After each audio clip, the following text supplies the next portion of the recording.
Is a man. Just a miserable little pile of secrets. But enough talk. How about you? Is this working, fam? Come on, load. Oh, Bill? Bill? Well, this is supposed to be working.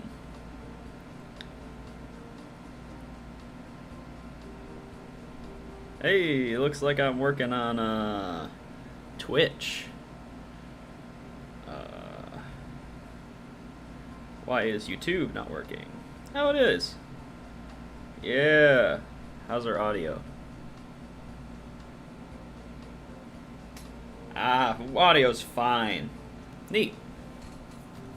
Welcome back to Animal Crossing. Ho ho. Yeah, so I didn't really make a lot of progress last week, but your first few times you play it, you kind of get.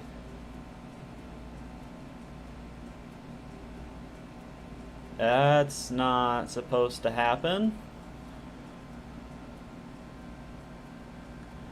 Oh my god, I know my problem. Alright, hold on. Alright, god damn it.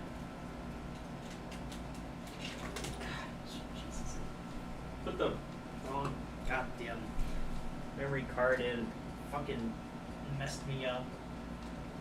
Took my Microsoft Dinosaur CD and bonked me on the head. Yeah, I had the wrong memory card in.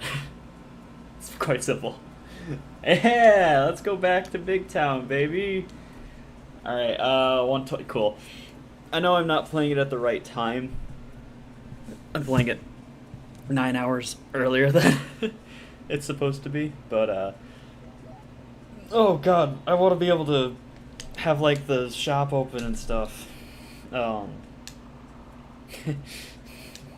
they're all jerks in this one.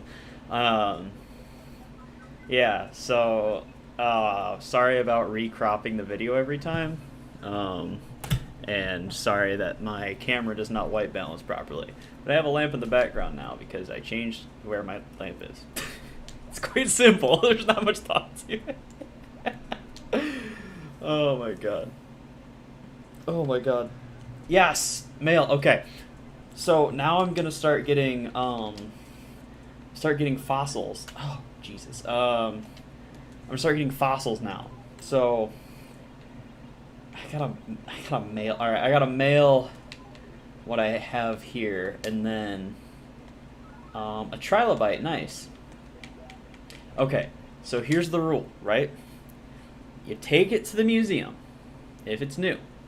If it's not new, you sell it. Okay? It's good money. It's great money. Fossils are the best money. Okay, cool. But you gotta do your civic duty. Get out there and vote. Boom. That's a longhorn, right? Yeah, I've got that before. Cool. That's done. Where am I going? Okay. Okay, so here's my plan, right? I'm gonna catch this butterfly, see what's inside that tent. I'm already scatterbrained. Okay, I'm gonna see what's inside this tent. Then I'm going to mail stuff, go back to my house. Then, oh my god, I'm leaving. Nope, I don't want a part of that. I don't want any part of that. Shoot, they were scary. They were scary. Okay. Mail, house, museum, Tom Nook. So I'm hoping that Tom Nook has the fishing rod available. So I can start having some real income. I will help villagers today. Do we have any new ones today? Pate! Alright, cool. Okay, so another new villager. That's cool. That'll probably be a chicken, right? Pate. Okay. So I'll do stuff for villagers, and I'll hopefully fish, because fish is the easiest way to get money. Like, you can catch bugs to get money, but that's slow and tedious, and I don't want it. So, it's time to fish. Yeah, because fossils take a long time, and I'm only streaming once a week or whatever. Yes, I would like to mail more letters. You can only mail 3 at a time. That's how many you get. No matter how many you mail, you only get 3 every day back. And just for resource management, it's a better idea to just mail 3. And the game can be Animal Crossing. I'm sure it's different in the newer ones. I haven't played the newer ones. I own City Folk. I've never touched Wild World or New Leaf, and I don't own New Horizons. So, okay, focus. Back to the home. It's hard to focus, but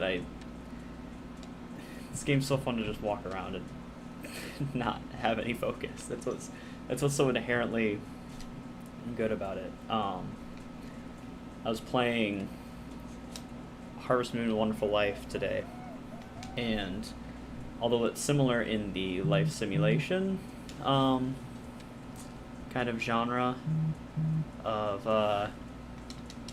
like video games, it suffers in that it uses in-game time for one, and it lacks momentum. So what ends up happening is you you run out of stuff to do like an in-game month in, and you're supposed to last 5 in-game years with, the same few activities to do. Yeah, Happy Room Academy. They're not gonna like any way that I decorate my house. Alright, Amber and Apatosaurus torso. Okay. So getting the Apatosaurus torso out of the way quick is nice, because that's one of the more expensive fossils. One of the more expensive, fairly common ones that you can find. But I am going to take all of these to the museum right now. And of course, when I start streaming, I start getting text messages trying to pry my attention away. Okay, museum. Focus. Museum.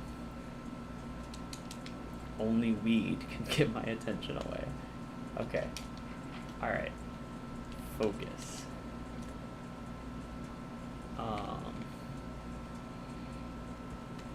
There. Where's the museum? This is the ocean. You'd think I'd know this town by now. I could paint it on a map, but I don't ever know where I'm going walking. It's truly a geographer's quarrel. Cherries on the ground. Okay. I don't need to get those. Alright, yeah. Blathers, my man. My bow-tied friend. Oh, God. Yes. Finally. Donate fossils. Probably never find a painting. Hold on a minute. Hold on a second. Yeah. Alright, cool. Yeah, that's a trilobite. So trilobite, and here's how to inform you of my game style. I know how much these fossils are. Trilobite's $1,000 and Amber's $1,000, but they're like the most common ones you can find fossil-wise. The Apatosaurus torso is $4,500 because it's one of the fairly common body pieces. The rarer body pieces are $5,500 a piece. So if you happen to get 3 body parts in a day, you can make like 16 grand in a day, which is great. Which is about what you're going to make if you spend your time and your effort ocean fishing. Occasionally you can get rare fish in rivers, but if you're fishing for money, you're going to have a better chance of going to the ocean. 'Cause they've got...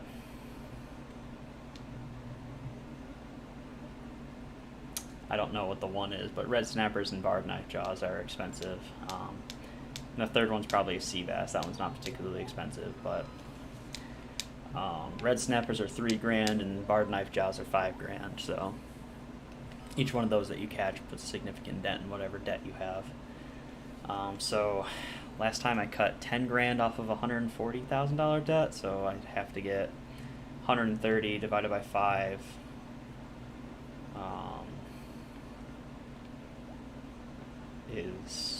I'd have to catch like 30 barred knife jaws. It's 27, right? Yeah. 27 is 5 into 130. No, it's 26. God damn it. I'm an idiot. I'm going to blame it on spending my time before the stream taking a nap and eating spaghetti. No, I have nothing else I want to donate. Alright, I think for $1,000 you can get a fishing rod. I don't remember how much the tools are, but hopefully it's the fishing rod, not the axe. Usually they fill out depending on what tools you're missing, and I'm missing the fishing rod and the axe, but the axe isn't good for money making. Oh god, so and I haven't sold or bought enough things at Nook's Cranny for it to upgrade into having multiple tools at the same time. Hey Jay. Goldie. What up, Dizzy? Nice. More fossils. I do like that they kind of keep the fossil cycle continuous as long as you're keeping up on it. I don't know how it is in the new ones, once again, but... okay. Free up some inventory space. With the world's slowest cursor. Alright. Come on, fishing pole. Yes! Okay, cool. Whew. Alright. And I love that shirt. How much is the fishing rod? Okay, there are 2 tools. 500! Nice! Okay, cool. Money time. Ooh. Another thing that differentiates this from Harvest Moon Wonderful Life is that the fishing is far more interactive. In Harvest Moon, you just kind of cast the line, wait for it to vibrate, and hit A, and that's it. Whereas this one, you kind of unpredictable, kind of. It's just certainly casual. All right. Yep. Right, any fish I catch. All right, cool. So, like the fossils, through all the fossils. If it's a new fish, take it to Blathers at the museum. If it's not a new fish, then sell it. Make money. Okay. So yeah, I think I have 130 grand to go on the debt.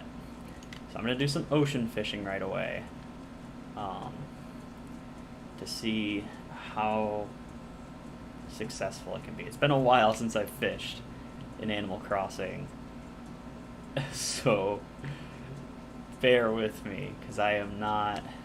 I used to be really good at the fishing, and even though it's incredibly easy, I don't remember being good at it nowadays, now that I'm older. Wiser, stronger. Alright.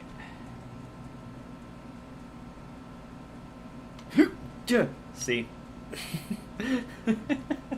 Oh my god, this is gonna suck. I suck at this game. Alright. Okay, alright, this is the one. This is the first one. And it's gonna be a barred knife jaw too. Got it. Oh, let's go. Yeah, sea bass, baby. Kick his ass, sea bass. Got a rush from that. There's no way that I'm not gonna get a rush from catching a sea bass. Yes! Yes! Let's go! Alright, sea bass, baby. Whew. Those gotta be worth a fortune. I think they're worth 300, which isn't particularly bad, considering the economy of this game. and I missed it. But it's definitely, 300 is the equivalent of 10 red snappers and more than that knife jaws. I am not on my math game. It's because of the spaghetti and nap. I was not eating spaghetti in a white shirt. I was eating it shirtless. God damn it, why do I suck at this? It's not hard. Come on. Jesus. Alright, let me do this. Let me catch you. That's a big one. That's a rare one. No, got it. Yes. Oh, mother. God damn it. Come on. He didn't have to put that in the game. Oh my god. Alright. Next. Oh, that's the last acre over here. So there's only ever one fish per acre. So you gotta keep going back and forth. So that's an old school tactic, having to respawn enemies and stuff like that. Alright, here we go. Oh yeah. Oh yeah. Mario time. I'm a number one. So long, Gay Bowser. Yeah, let's go. All right, I know it's got to go to the museum. I got it, but it's progress. Okay, next one. Next one. Where are you? There you are. This is gonna be a sea bass. That's okay though. Progress is progress. Remember, progress isn't linear. Alright, how many more can I catch until 1, 2, 3? I don't want the boot. God, I can't litter it either. 1, 2, 3, 4, 5, 6. Can I mail it? Ah, ha, ha, ha! I know what I'm gonna do. I'm gonna mail it to someone. Alright. Fucking pom-pom, she's stealing things. Quit stealing. Take that, pom-pom.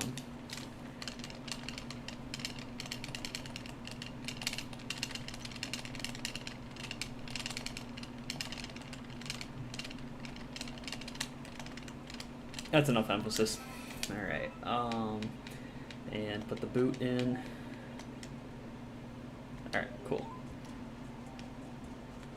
I forgot to see how many more I could grab. I was too busy worrying about the boot. Das Boot, as it were. Sea bass time. Got it. Yeah! The shadows are all different sizes. Oh, that's a bug. I see you. That's one I haven't caught yet. Grasshopper or something. Gotcha! Let's go! Nice! I don't remember ever catching a grasshopper. That's cool. I don't know there's a thing in this game. I'm really showing my lack of Animal Crossing knowledge here. Alright, this is the one. Alright. Red snapper, baby. Give me red snapper. I suck. You don't want that kind of negative self-talk. Alright. Come on down the waterfall, buddy. Man, come on. Alright, can I get rid of that one, too?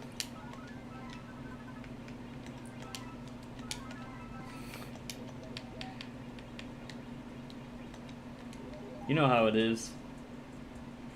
She getting all the boots. Alright. I wonder if they programmed him some sort of negative reaction to getting litter like that. Alright, this is the one. Got it. Yeah! Sea bass, baby. Let's go. It's lit. Alright, I'm gonna catch this bug too. I hear a locust or something. Cicada. That's what those are called, not locust. Alright. Ooh, yeah. Ooh, ah. What? Where did it go? Man, come on. Alright, I'm gonna donate stuff. Okay. Donation station, baby. Okay. Yes. I got a whole bunch for you, buddy. Sea bass. That's priceless. Oh my god, excuse me. Yep. Mm-hmm. That's right. Thank you, Blathers.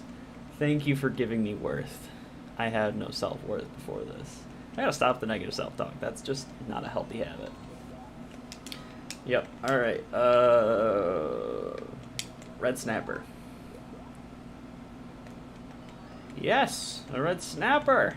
Snaptacular!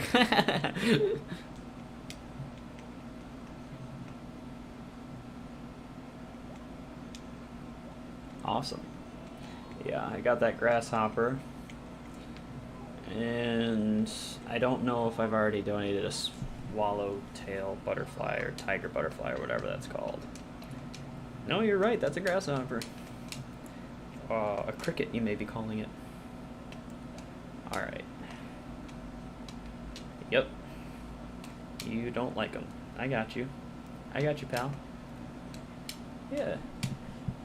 Yeah, that's a good point, Blathers. Mm-hmm. Alright. Yep. I love you, Blathers, but yeah. Here's Blather on. Guess you're aptly named. Alright. Tiger butterfly. Butterfly in the sky and the looks to kill. Oh, bollocks. Take another one. Yeah. Mm-hmm. Yep. Alright. Cool. That just means I can sell it. Alright. So I'm gonna go back to Nook, sell the fish that I caught already. And the bugs and stuff. And I'm gonna go to the post office and see how much debt I have so it can have like a solid goal. Solid goal oldies for how many fish to catch, etc., etc. I saw you. I left. Bah. Okay. And then I also want to catch a bee today. I tried to last time, and a friend taught me how to. Hey, Jay. Hey, Goldie. What up? All right. Okay. Focus time. No game harder than Animal Crossing. I'd like to sell. Longhorn beetle, $200. Mm-hmm. Yep. I'd like to sell sea bass. I have 4. Yep. 480. They actually are 120, not 300 like I thought. That's much, much worse than I thought they were. Okay. 200. I don't want to sell anything else now. Alright, I gotta mail those boots to Pom Pom.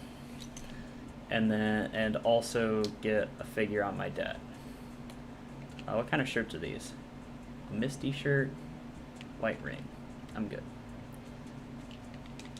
I like my By Pride shirt. You. Gotcha. Looks like I caught another one. I had to have caught one in the past if I could just catch 2 like that. You. I never was mother. I never was big on catching bugs. I was more of a catching fish and fossils kind of guy. You know what I'm saying? You darner dragonfly. Oh, and I can hit the rock too. I haven't hit Dwayne Johnson yet. Okay. Pelly. My girl. I got 2 letters for Pom Pom. Direct mail it. Yeah. Pom pom. I think they'll mail it out right away. Yeah. Support the USPS. Deposit. Okay. 139,000. So 140,000. Okay. 139,766. That's a tall task. Oh, we can see the dude flying off. Hey! What up, Phil? I think his name's Phil. If not, that's embarrassing. Hey! How can I help you out, buddy? Hopper. Yeah. I'm not sure. I just said hi. Alright. Such a mean dude. Small dream. Alright. Are you just telling me? Are you just telling me to buy at Tom Nook's shop?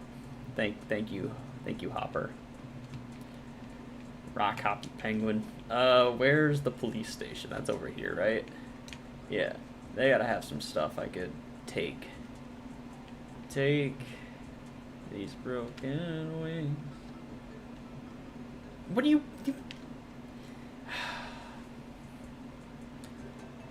All cops are bad.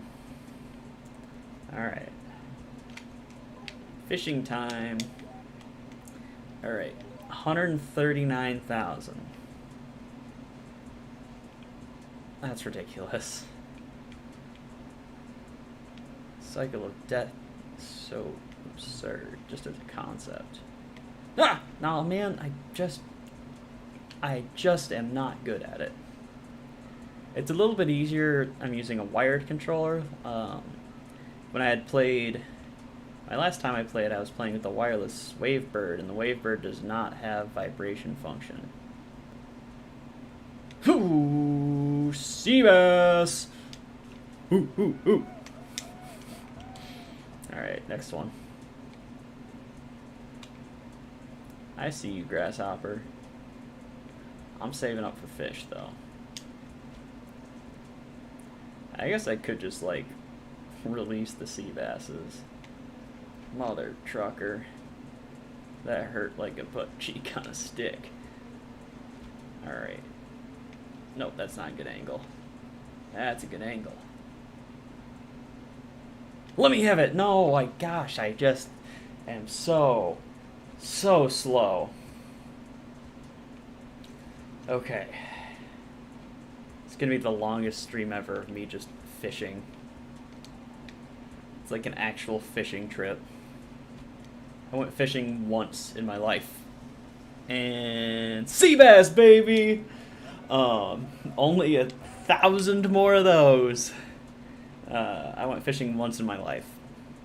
I did not enjoy it. I didn't like touching the worms. I didn't like touching the fish. Didn't want to kill the fish, so we just release them. And I caught the same fish. It was the same species, same size, everything, like 5 times in a row. I was too young to get anything out of the experience, too. It just wasn't a good time. I do remember having a Scooby-Doo fishing rod, though. And I liked that, because I like Scooby-Doo. That says a lot about me. I did not find the experience enjoyable, but I liked the fishing rod. Because media consumption is my personality. You're mine, buddy. This is another sea bass, but I don't care. Yeah.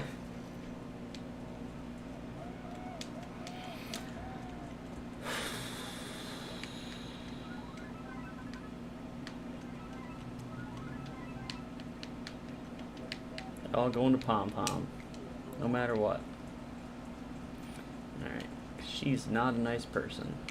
Or, not a nice animal. Okay, that's my question, alright? So, like, yes, red snapper. Alright, so we refer to people as people, right? But we pretty exclusively refer to that as humans. But that's because humans are the only ones with like a complex consciousness of which personhood can be, communicated. Or collective communication, I guess. Right?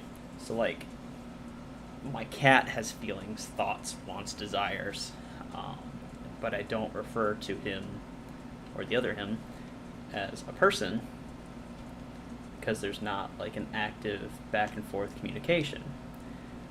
But, so, if cats, right, had the ability to have complicated communications with humans, would their status be seen as people? Right? That's my question. I mean, of course it's not going to happen, but, like, if there were, like, aliens or something. Seabass! If they're, like, aliens or something, would they have personhood? Because they have complicated consciousness that can communicate? I think the propagandized bigotry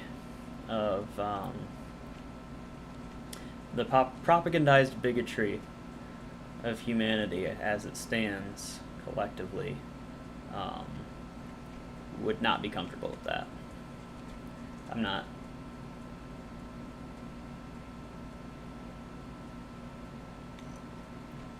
Right, bigotry is not inherent. Bigotry is learned. It's conditioned.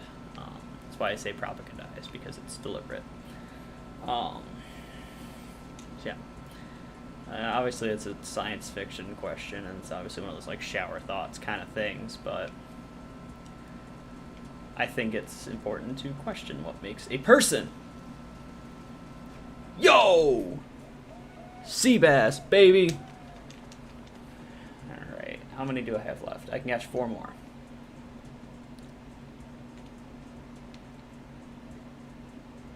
Nah, I don't need that. I'm going for barred knife jaws, baby. Sea bass time. Red snapper! Let's go. Oof, that makes the job a lot easier. So I need the equivalent of 1,000, about 1,000 sea basses. And a red snapper is the equivalent of 30 sea basses. So that makes life much, much easier. Sea bass! Alright, so right now I've got 1, 2, 3, 4, 5, 6, 36, 66 sea basses out of the 1,000 I need. So if I were to get another red snapper on this trip and catch another sea bass, I'd be at 97 out of the 100 necessary. So really it wouldn't be that, that would still be considered a pretty productive trip in my book. Ha! No! Dang it! That was good. Yeah, or if I got a barred knife jaw, that would be ideal, but if I could catch like 12 barred knife jaws, then it'd be perfect. Those are the equivalent of 50 sea basses. So that'd only take 20 barred knife jaws. See, my math's improving. Got it! Nope. The delay of the electrical signals gets me every time. Alright. Where are you, fish? No! Dang it. I'm just destroying this ecosystem right now. Yeah, that set me up for a better angle anyway. Good. Got it! Yes! Awesome. What did I say? One more red snapper, and then I'll get one more... one more sea bass right here. And it'll be at 97 out of the necessary 1,000.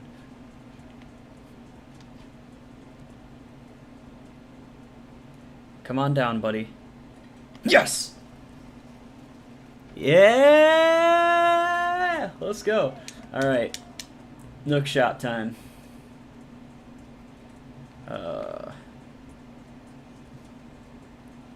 Yeah, I'll call it 1,000 because we still have the rock to get, and I'll do some favors for neighbors.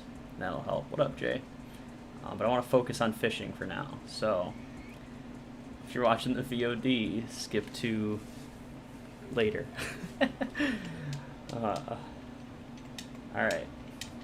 I want to sell Tommy Boy. Okay. Grasshopper, how much are they? 130. Not worth catching one. Alright. Darner Dragonfly. 200. That's good. Alright, cool. Yep. Sea bass. I have 7. I'd like to sell all. 840. Alright. And then 3 red snappers for 9 grand, right? Yeah! Yeah! Alright. Nope, that'll be all for now. Okay, can I free up a little bit more? I'll free up some more inventory space. I'll have to mail another Boots Pom-Pom at some point. Okay, and so I can catch 1, 2, 3, 4, 5, 6, 7, 8, 9, plus 4 is 13 fish at a time. That's pretty impressive. So 14, if I could catch a $10,000 fish in each one, then it'd be perfect. Yeah, only 10 trips like that, that really didn't take that long. So I feel pretty comfortable in being able to pay off that debt today. However long this stream may be. I would like to make it 4 hours, just because I feel like that's a comfortable extension of what I've been doing. Seabass! Like I kind of was at 2 hours was kind of my limit, now I'm at like 4 hours kind of my limit. You know, just for one, to increase my endurance with streaming, but another to increase my mental endurance altogether. Come up the waterfall. Come up, I know you can. Magic carpet up, let's go. Come on. You'll be a legendary dragon if you make it up the waterfall. Alright, fine. That's better. Why is it going that way? That doesn't make any sense. Stop taking the ocean physics. Alright, ocean. No. I hate it when my eyes get all like dusty when I'm doing the fishing because I just want to shut them, but I don't want to miss. Then I miss anyway because I'm overthinking it. Ah. Alright, I think there's... Got it. 4 house extensions? So I got the first one that makes it bigger. There's another one that makes it bigger. And then a basement and an upstairs. Yeah, four house extensions, and I have 1 so far. The last one's worth like, or the second to last one I think actually is worth like 400,000. So that's gonna take a while, no matter what method I use. But hopefully, as the fossils start rolling in, it'll be better. Okay.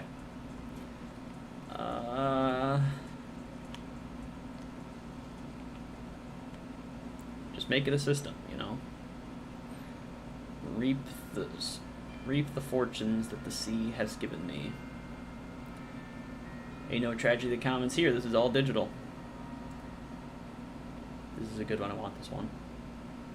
Got it. Yes. Let's go.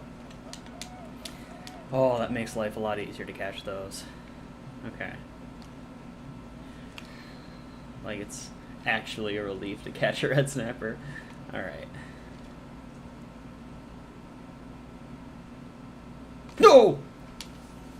I know I'm too late when I'm too late.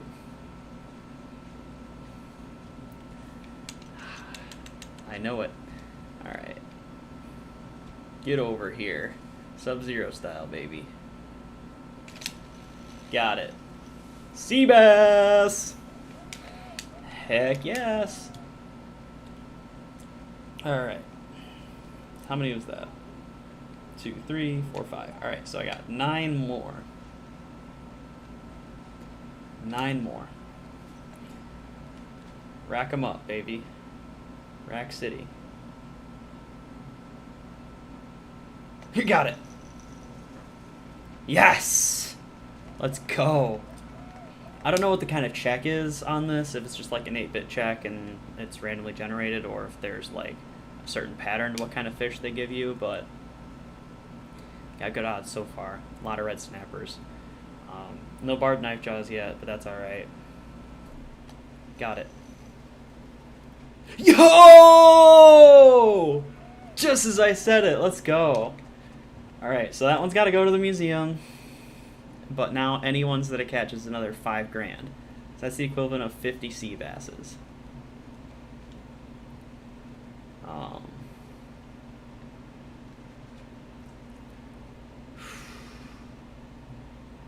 I was so excited to catch that. All right, so this is another sea bass, but it's fine. If I can catch it. All right, that's a good angle though. Yeah, I missed it. All right. Nope, I'm gonna keep going for fish. As pretty as that butterfly is.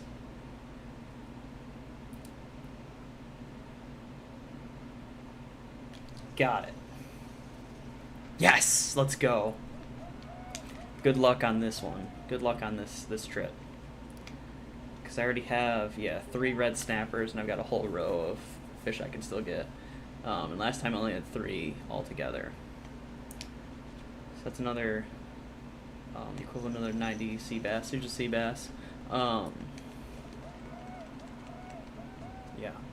Killing it. Killing it. I wish I could just work for a day and pay off all my debt. Mother trucker. All my school debt. Yeah. I'll just keep going to school until they pass some sort of loan forgiveness. Yes! Let's go! Let's go, mateys. So I'll go to school until I die. Until I die of a medical condition that went untreated because I couldn't afford medical care.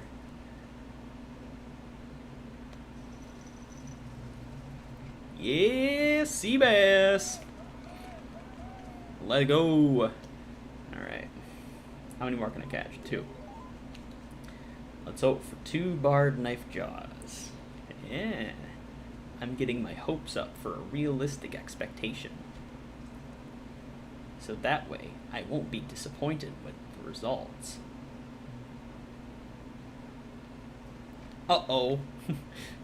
I'm disappointed with the results already. Got it. Sea bass! I'm disappointed because it's not a barred knife jaw like I expected it to be.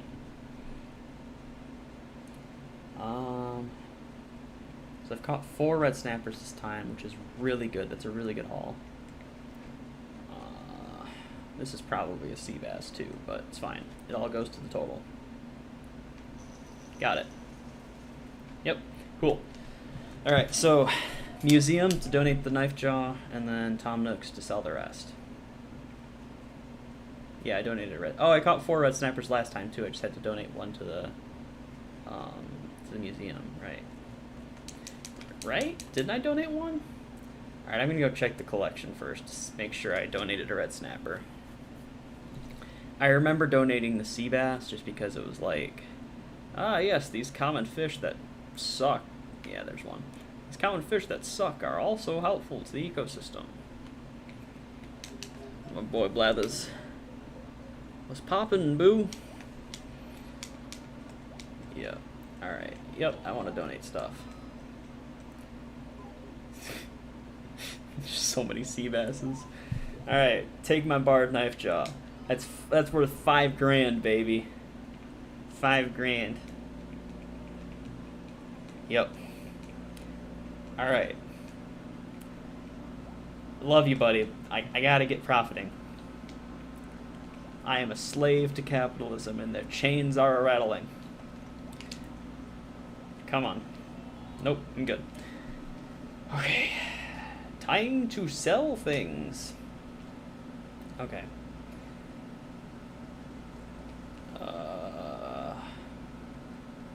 Come on. It's so far to go to everything in this town. I heard a bug that I've never heard before. Too bad I'm too busy gaming. Alright. One more up. What up, Dizzy? Nook's Cranny. I'll probably just fire this up in my free time, like, tomorrow. So that Tom Nook's store gets expanded.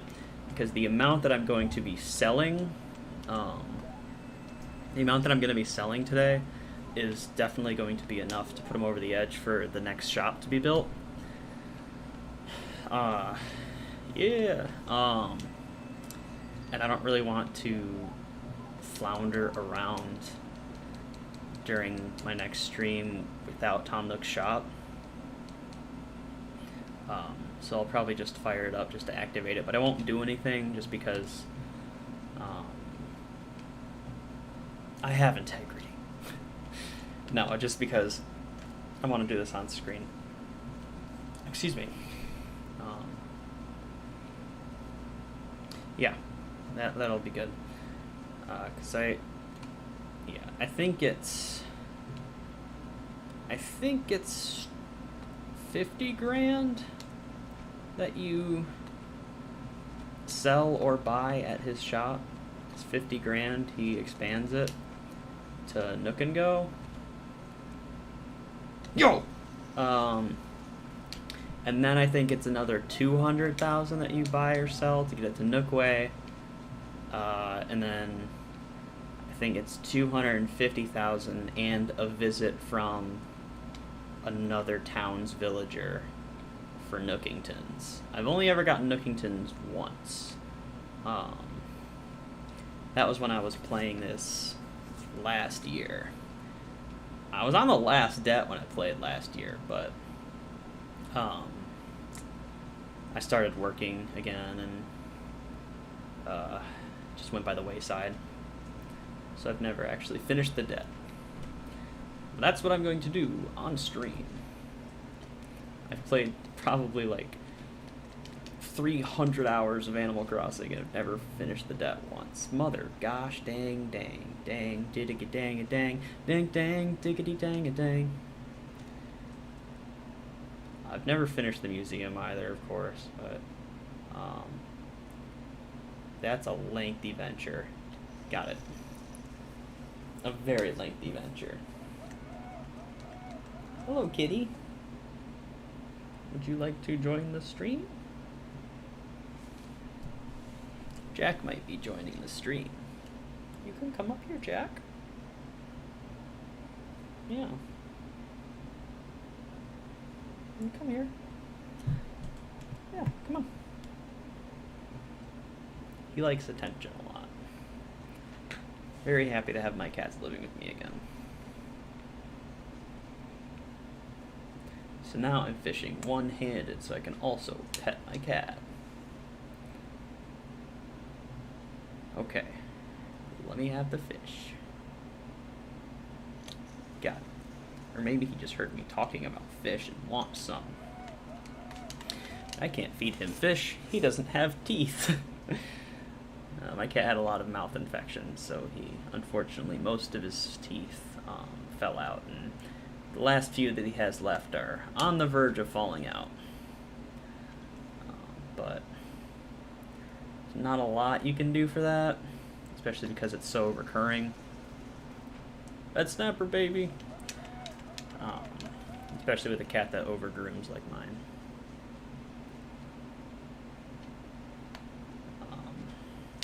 over grooming's an anxiety thing.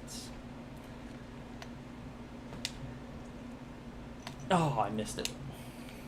It's harder to do this one with one hand than I thought. Because the GameCube controller is pretty well optimized space-wise for the size of my hand. Ooh, this is a good one. Sorry, Jack. Got it. Nope, missed it. Sorry, Jack. I stopped and I still didn't even get it. Couldn't even make you proud.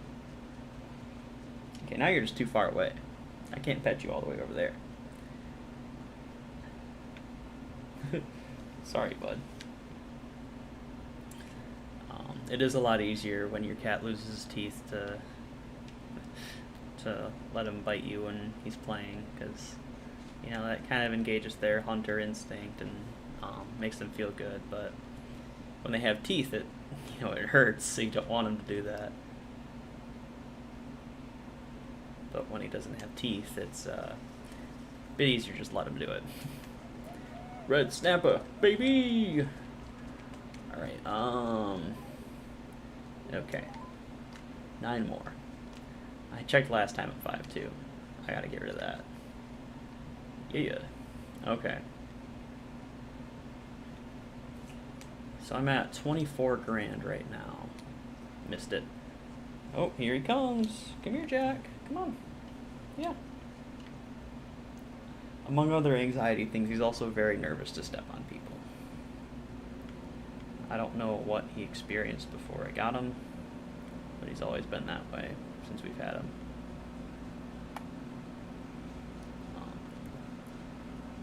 My other cat, on the other hand, enjoys stepping on people. Got it! Yeah, sea bass! Ooh, that's a good dragonfly. I don't know if the audio of my cat attempting to jump up on me and just not doing it is coming through or not, but he certainly is trying a lot.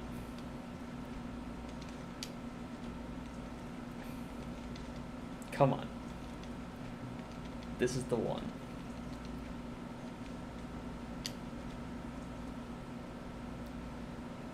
Yes! Red snapper. That's already 3, right? Yeah, 3 red snappers. Got a whole bunch of spaces left, too. Okay. This is a sea bass. Next acre. I know it's probably quicker to just go back and forth between 2 acres and throw out the sea basses, only catch basically red snappers and barred knife jaws, but I enjoy fishing in this game. And I still feel like I'm making progress if I can take the sea bass with me, even though it's smaller progress, minuscule progress compared to catching the knife jaws and the snappers, but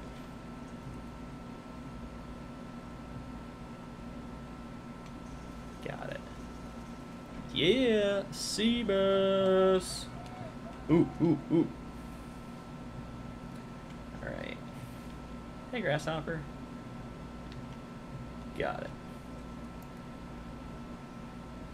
Maybe I just haven't played this game in August a whole lot, is why I've never seen the grasshoppers. Because thinking back, I think August is pretty much about the time when I'd not really play video games a whole lot. Just because, like, school's about to start, and usually football starts in the beginning of August. So, when I was in primary school, elementary school, middle school, high school, I'd be playing football at this point, and in college I'd be, having a life. No, not to say there's anything bad with Animal Crossing, but school normally starts in, August, so I'd be doing the end of summer stuff. Alright, so that's Pom Pom, right? Alright, cool. 2 more letters for Pom Pom. I'm gonna have to like buy more stationery so I can just mail more things to Pom Pom. I wonder if I got mail by triggering Phil to go. I think his name's Phil.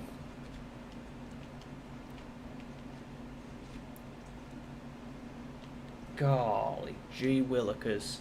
Good golly, Miss Molly. Ollie. Can't get it then. Alright. This is the one. Got it. That's a winner. Nice. Alright. How many more can I catch? One more. So it looks like you get about 4 red snappers per trip. So that's the equivalent of 120. It's not quite 120 because it's 120 bells for a sea bass, but it's equivalent of like 100 sea basses. We're still keeping the pace of like 10 trips total, about. Whoops. That's not a bad pace for paying off an entire house debt. I mean, honestly, if somebody told me I had to make 10 fishing trips and I'd pay off my school debt, I'd go fishing. I know I just invented the fisherman profession, but oh, you gonna jump on the desk? There he is. Can't see him. It's Jackson. I'm moving the camera, the ultimate sin. Hey, Jack. How's it going, Jack? Thanks for coming on stream today. Do you have anything you'd like to promote?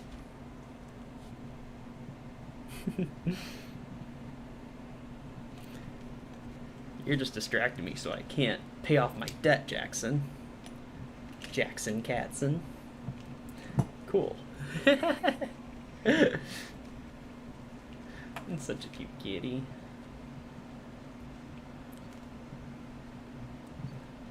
Uh-oh. You're dropping stuff, Jack. I just caught a red snapper while petting you, kitty. Yeah. Oh, he got the mic. Hey. Yeah, that's the microphone. Good baby. I love you, Jackers.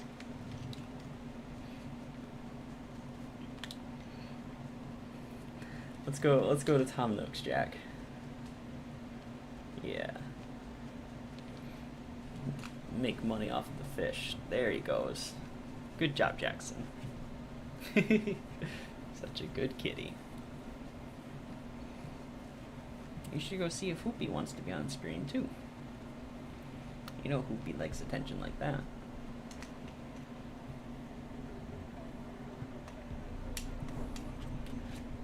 I have to always shut my keyboard off when they jump on the desk so that they don't type some erroneous messages. Luckily, because I have a digital keyboard, I can just shut it off. So, or a wireless keyboard, I should say. Because most are digital.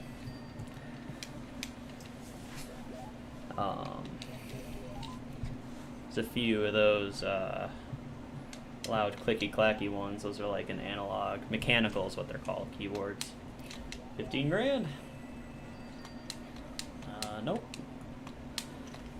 I'm gonna go to the post office and mail some things so that I have some more room in case of boots. Yeah, that's the microphone, Jack. You're causing so much feedback, baby. You're causing so much feedback, kitty. Look at you, so cute and adorable.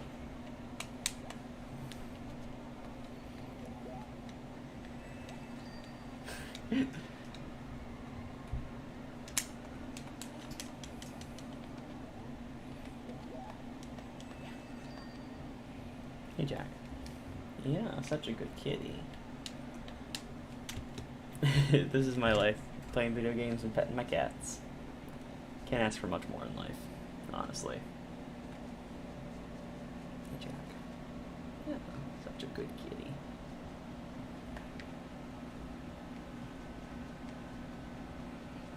Such a good kitty. There you go.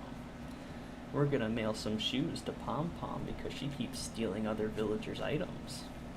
Now, I don't think there's enough room for you to sit like that, Jack. Oh, there he goes. Bye, Jack. He was trying to lay down and there wasn't enough room on the desk for him. So, that's it for Jack on the stream for now. Alright. Yes, I do want to mail more letters because I keep catching boots. And even though I said you're only supposed to mail 3 fossils at a time, I'm going to mail more fossils. Just because I want the space in the inventory today for fishes. I love catching fishes. Yeah. And I think at about an hour 20, I'm going to take a break. We're at an hour and 1 right now. Because I have to go to the bathroom. I'm just going to be straightforward. Alright.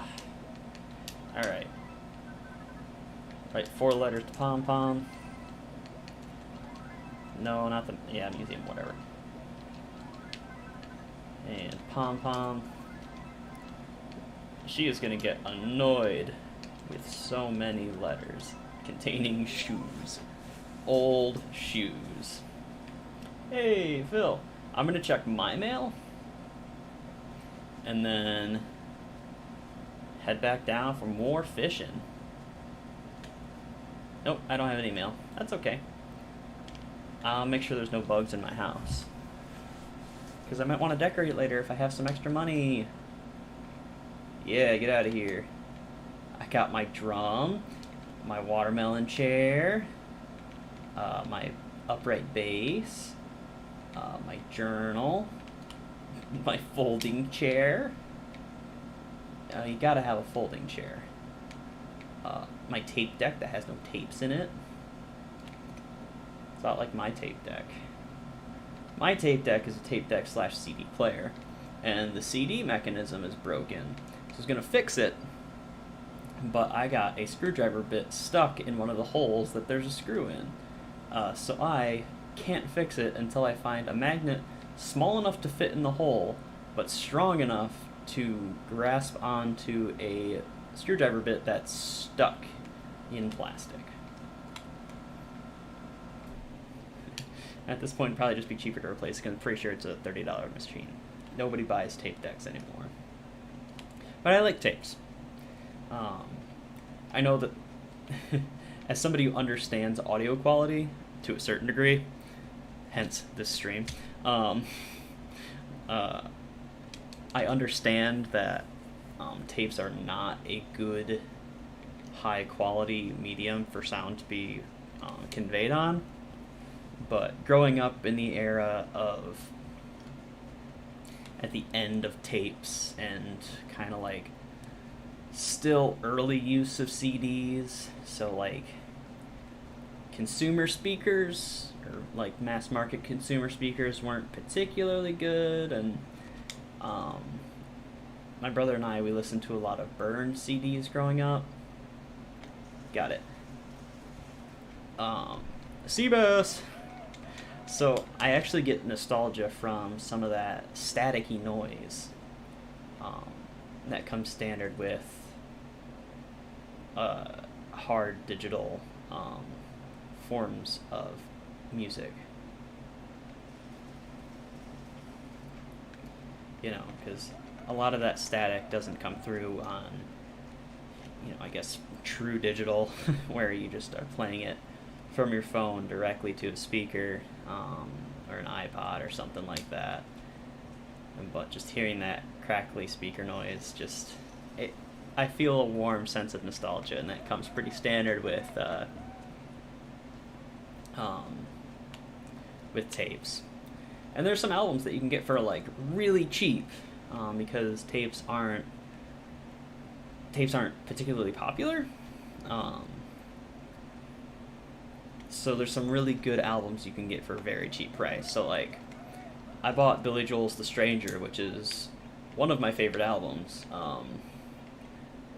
for like 85 cents. I bought Innocent Man. No, I didn't buy Innocent Man. Yeah, I bought an Innocent Man for like $1. I like Billy Joel. I have the BBC's Singing Detective soundtrack. That's my favorite cassette tape. The Runaway Bride soundtrack. That was my first cassette. That's actually a really solid soundtrack. It has a lot of the Chicks on it, which I'm not huge into the Chicks, but they do a pretty good job of Can't Hurry Love. And it starts off with U2's, still haven't found what I'm looking for. I don't know the name of the song, but yeah, it's pretty solid. There's just a pretty good library on tape that didn't exactly transfer over to single or to like CDs and digital. I have a single of oh my god, why can't I think of the name of it? She Don't Use Jelly by the Flaming Lips. On the B-side is a bluegrass version of Turn It On. It has the Butthole Surfers on it, which is just an awful band name, but I know CD singles existed, but they definitely weren't as popular and they didn't have the same utility as like singles. I don't know. I think I like that, and the bluegrass version of Turn It On, I don't think ever appeared on like an album or an EP for the Flaming Lips, so it's cool to just get that version. I do have Transmissions from the Satellite Heart, the album that those songs are on CD, and the original version of Turn It On is the first track on that soundtrack on that album. That's a pretty solid album, Transmissions from the Satellite Heart. I know a lot of people love the Soft Bulletin, but I didn't really get huge into it. So if we're talking Flaming Lips, it's Transmissions from the Satellite Heart, of course, Yoshimi Battles Pink Robots. Oh god, that one from 95 with the red cover. I can't think of it, but At War with the Mystics is good, and I really liked Oxymelody. Oxymelody is a good full album experience. I don't particularly like any of the songs as an individual song. The Castle and We a Family are good. Of course, those are like the singles anyway, but yeah. I don't think Transmissions from the Satellite Heart gets a whole lot of love, but I really like it. It's got an airy feel for the Flaming Lips, and that's, not always what they go for. I can't think of the name of the album, the other one.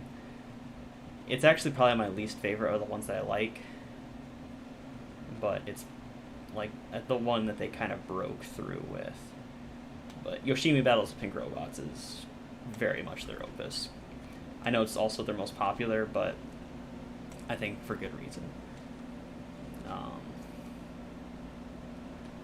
I mean, just song after song on that's just so good. Yes! Yeah, I like the Flaming Lips. I can't believe I can't think of that album. It's got like Brainville, Christmas at the Zoo, Guy Who Got a Headache and Accidentally Saved the World.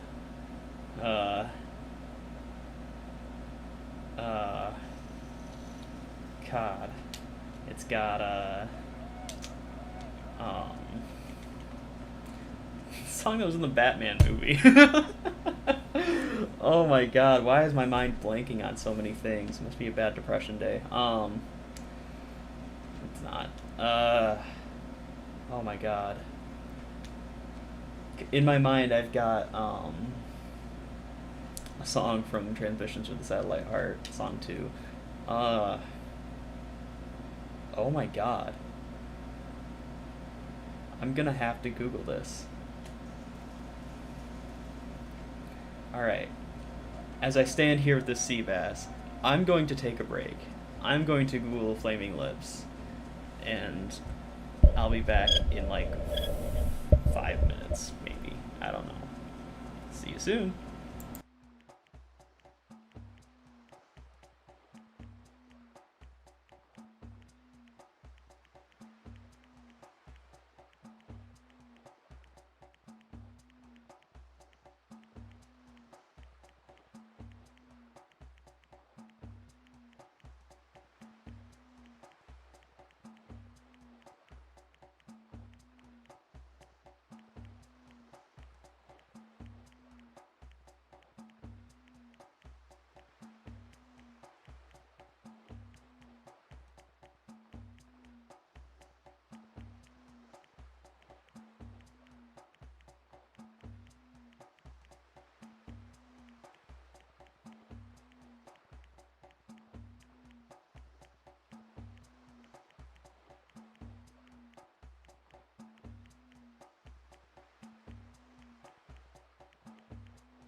And so the prodigal son hath returned.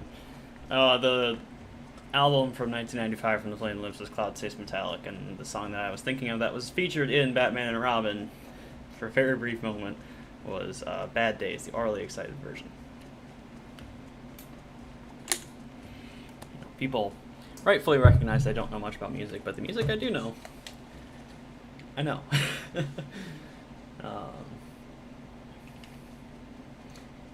I don't know much about music in general as an art form, but I gotta move myself. But as a consumer of media consumption is my personality. I do enjoy it from time to time. Could never make it. I played trombone for 2 years. 5th and 6th grade. My instructor in 5th grade was very good. My instructor in 6th grade was very bad, but I actually regressed despite practicing all year in 6th grade. And it made me want to quit because I didn't want to put my time and effort into something that I was just going to get worse at. But then I came to college. No, but yeah, I just don't understand music. Not my thing. Not my medium. Yeah, I get cartography, I understand design mechanics behind like video games and stuff. I can kind of hang when it comes to film studies, but cartography is my medium. It's my medium as to the point where like I understand where I'm lacking significantly in it, but if I were to pass it off to people that didn't get the medium, they would think it's good.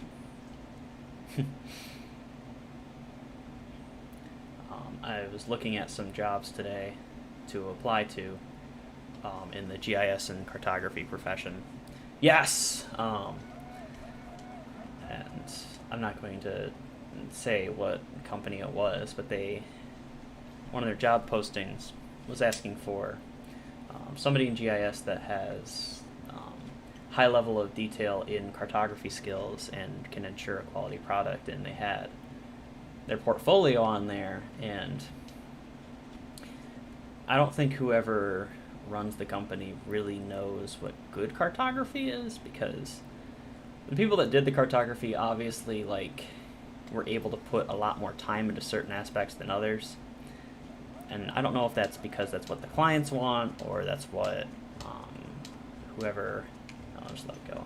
Whoever funds the project's perspective on cartography is, but there'd be things that they were very clean, had very good detail, very good economy of space, very good perceptual salience and everything. So obviously whoever did it knew what they were doing, but then it had ArcGIS default color spectra, or default color palettes, which isn't an inherently bad thing to do in cartography, especially if what you're doing is not, if your cartography is more of a means to an end. But if you're using default color palettes, it's kind of a dead giveaway that you're not really putting time and effort into color, especially, not to knock at all the Esri default color palettes, because they obviously are good. They're good color palettes. And there is a certain level of oops, I forgot to sell those. Certain level of common language when it comes to those color palettes. So because they're so frequently used, especially in municipal and educational cartography, that people just kind of get it more.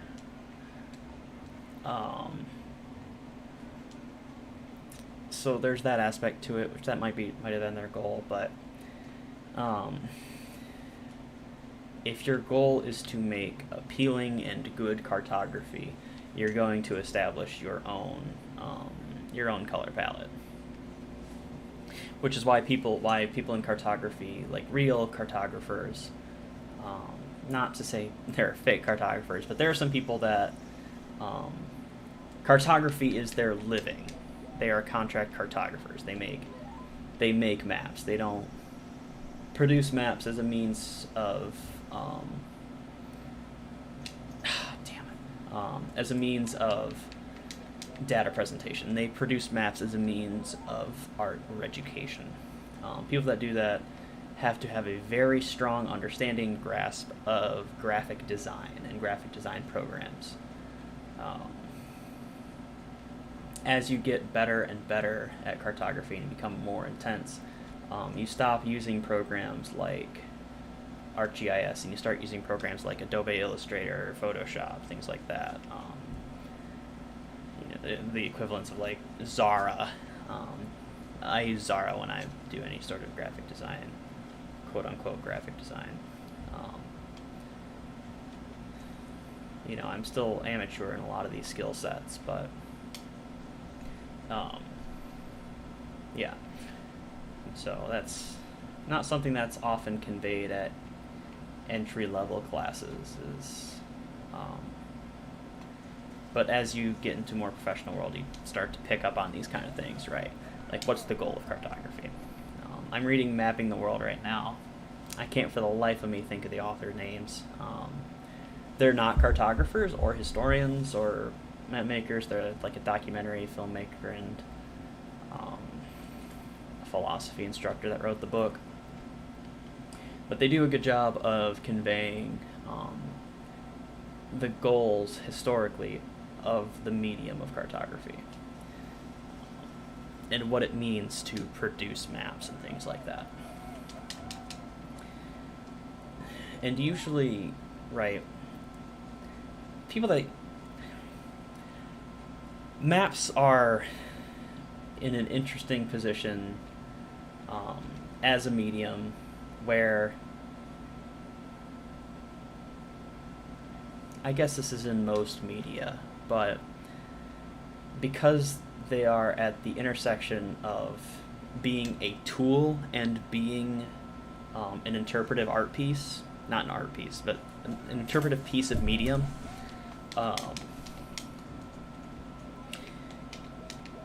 a consumer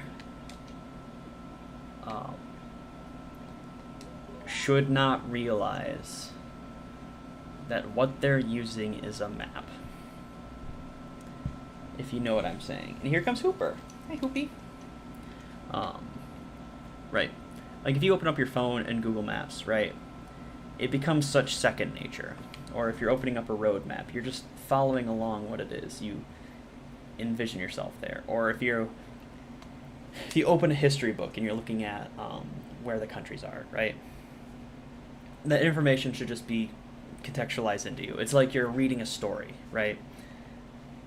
If you're reading a story, you typically don't really think about things like sentence structure or imagery or synecdoche, right? You don't think about these tools in action in literature, or in movies. You don't typically actively think about cinematography. But the times that you do think about it are when it's bad, when it's noticeable. So, I don't know, unless you get it, right? You can see when, if you're a filmmaker, you can see when cinematography is average or good, but not great. Or if you are a writer, you pick up on things like patterns of imagery and things like that. But obviously text or literature is not my medium, but yeah, so where was I going with that? Yeah, Mapping the World, right? It's a really good piece that kind of starts to take away the mystique of maps, right? So a lot of times,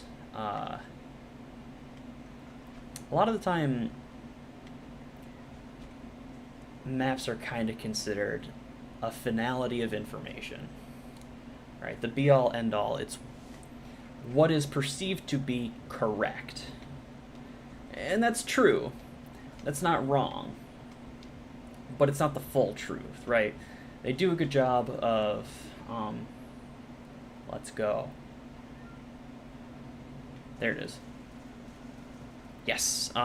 They do a good job of conveying that cartography is a reflective media, too. So, just like in literature, just like in movies, things that appear in cartography historically and contemporarily are things that are reflective of the goals of the map maker. Yeah. Now, they don't always take that lesson to heart in the book. In one of the first pages where they're talking about this, they label a map as a Native American map, depicting tribes in northeastern South Carolina. The problem is that the map is in English, dedicated to King George, and displays the different nations of indigenous Americans as just circles, and has a detailed road map of the English territory and English roads at the time. This is clearly, if you take the words to heart, that's obviously not a Native American map, right? It's not something that, it's not A, useful to indigenous Americans, B, meant to be consumed by indigenous Americans, or C, obviously designed by, but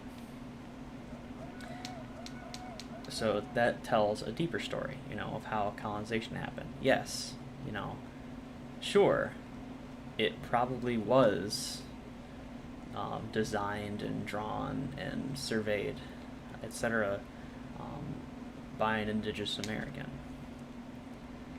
But under what circumstances, right? Because it clearly was servicing an English economic agenda.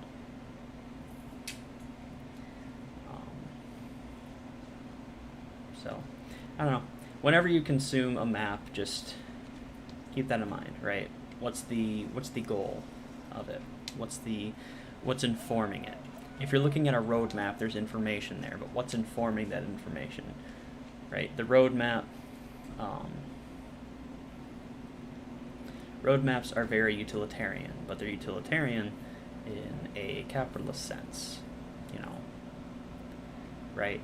You think roadmaps that's just the information that's there, but it's not, right? It's not, and that's just the circumstance that it is, right? It's because if we were just say, oh, this is all the information that's just there, we would label every individual tree and slope and rock formations and where there are dunes, right? Because these are also pieces of information that inform what we do with our daily lives, but not in a capitalist sense. Directly.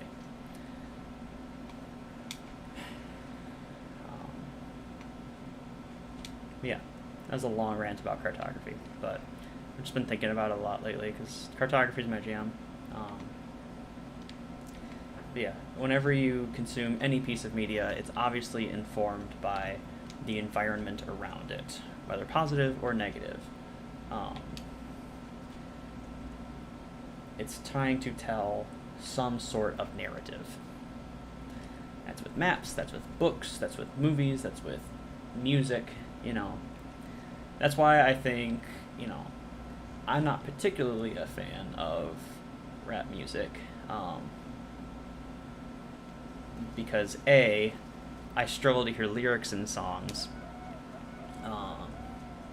and B, I don't have the experience of a Black American, which rap music is predominantly of.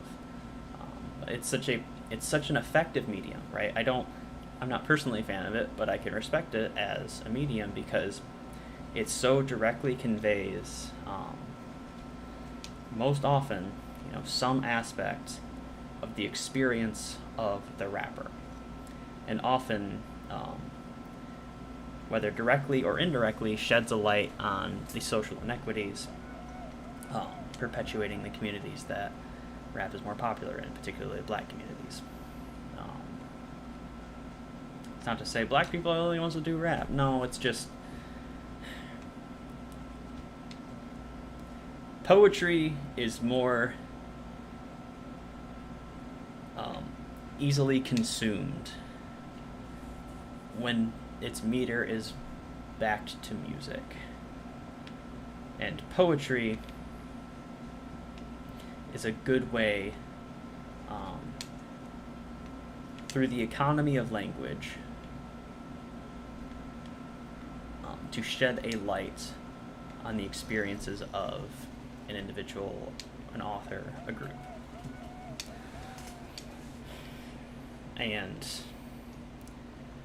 poetry, art, things like that, a lot of inspiration comes from struggle.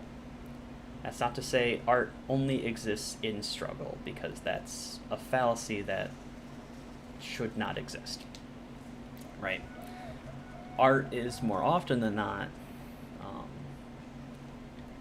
produced by wealthy individuals, wealthy groups that don't have that kind of struggle. But art is often informed by struggles. Got it. Seabass! I'm probably close to the limit, right? One more time. Probably get one more red snapper, right? Getting 4 each time. But yeah, so yeah, when you consume a medium, that's why I like, when I say consuming media is my it's my personality. It's a rip on the fact that media consumption is so absorbed in our capitalist culture, but I say that as I am playing a video game and wearing 2 sports memorabilia in front of posters for my favorite movies. You know, it's, but I love the study of media because it can reveal so much more information than is on the surface. I know people probably look at me like, yeah, of course, obviously, it's called subtext, but you know, it's so much more. It's so much more than that. You know, it's just the social factors that inform that kind of stuff. And cartography serves as a kind of a double sense in that it conveys information that is inherently social, and also the art is informed by social factors. It's very cool. That's me. I like cartography. Yeah, so over a third of the way there. Yes, so 63,000. I got to get up to 139, which isn't bad. I'm making my way downtown. I'm going to drink some water because I ranted about cartography.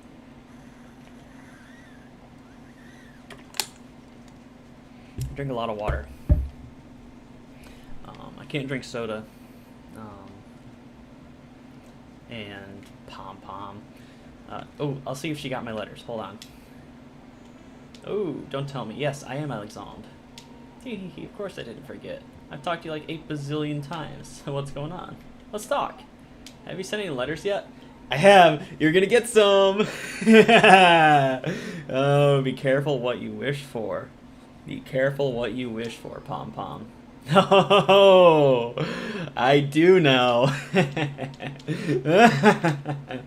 Oh, she hasn't gotten my letters yet. Okay. Yeah, I can't drink soda.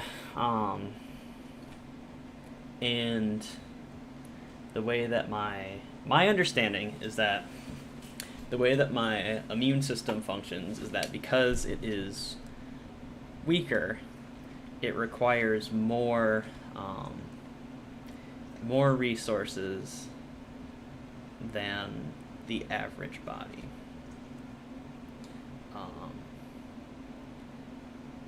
I don't know if that's true, but I do know that I have to drink from a 40-ounce water bottle that I refill multiple times a day, just to not feel thirsty. I usually drink a Gatorade a day, which I know with sodium, you think it's gonna make you dehydrated, but I need sodium in the form of electrolytes, potassium, and all that. If I can, I drink juice for the vitamins, or vegetables for the vitamins. I'm quite large right now. 205 pounds. I graduated high school at 156. But that's not because I misunderstand nutrition. It's because I binge eat. What the heck? But I've lost 40 pounds in the past year, so every day we're improving, and that's the goal. Not the museum. Yeah. Dang it, I just threw a museum letter away. Alright, pom-pom. Yeah, so I probably take a lot of breaks when I stream to take water, but talking a lot makes you inherently thirsty, and I'm a thirsty boy. It's probably weird for me to openly talk about my immunocompromised status a lot, but with anything that I see as a personal struggle that doesn't reveal information about any other people, I think it's important to talk about that kind of stuff. Just to destigmatize a lot of it, right? So like talking about my sexuality, talking about my struggles with mental health, my struggles with physical health, weight gain, weight loss, eating disorders, etc. Right? It's not good to be unhealthy. It should not be romanticized. Right? Like, depression doesn't make me a better writer. It doesn't make me a more creative individual. Right? Depression often leaves me to stay in bed. It's made me lose jobs. It's, my mismanagement of my symptoms. Depression, led to memory loss. There's still a lot of things that I know happened, but I don't remember them. I don't, and it's frustrating. But I am slowly reclaiming memories from my deepest parts of my depression, and it's not a battle that I've won. There's no winning that kind of battle. There's just managing the symptoms. But things like depression, things like physical ailments, these should not be romanticized. Struggles should not be romanticized. So, my understanding is that American culture often falls for the cult of the hero, a cult of the hero. I say hero. So if I keep saying hero, just be ready. I mean hero. The cult of the hero, which essentially means that the struggle of an individual is what makes life worth living.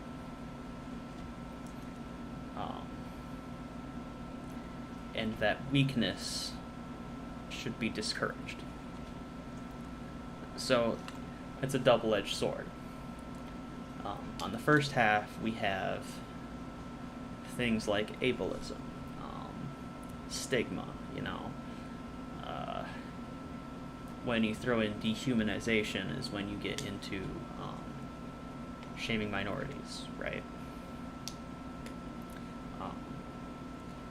But then it's the other side, too, right? The answer to the ableism behind depression and physical maladies, physical ailments, is not to romanticize the experience of having these ailments and saying, you're so strong for being this way, right? That's poor wording. You're strong for being it, but right. So the answer to, so if somebody tells me that my asthma makes me a weak person, right? The answer to that is not to say my experience with asthma makes me strong because I have struggled.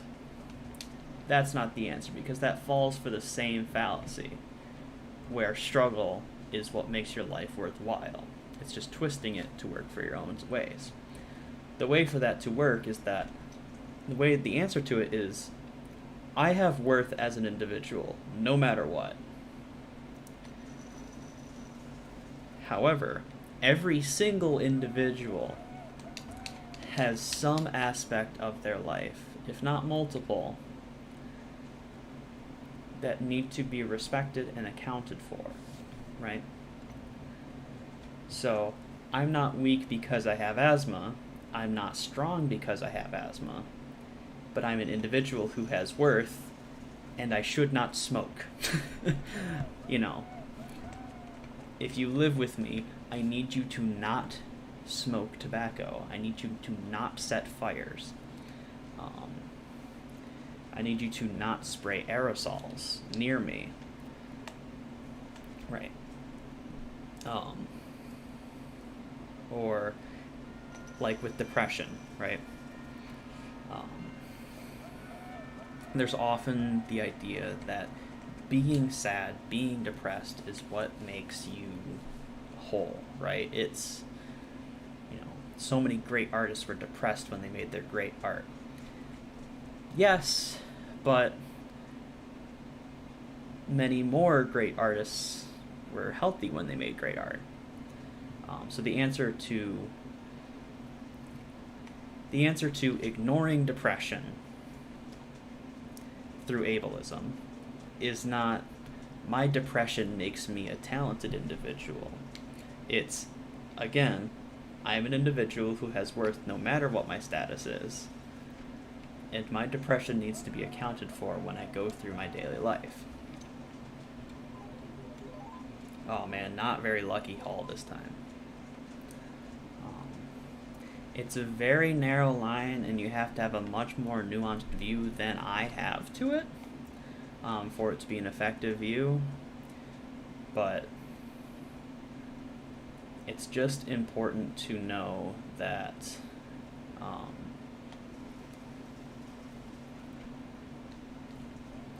a lot of the aspects of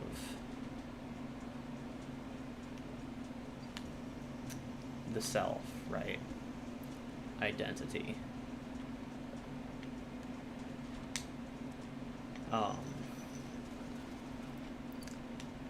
Need to be deliberately viewed through the lens of every individual has worth as an individual. And what makes them whole is not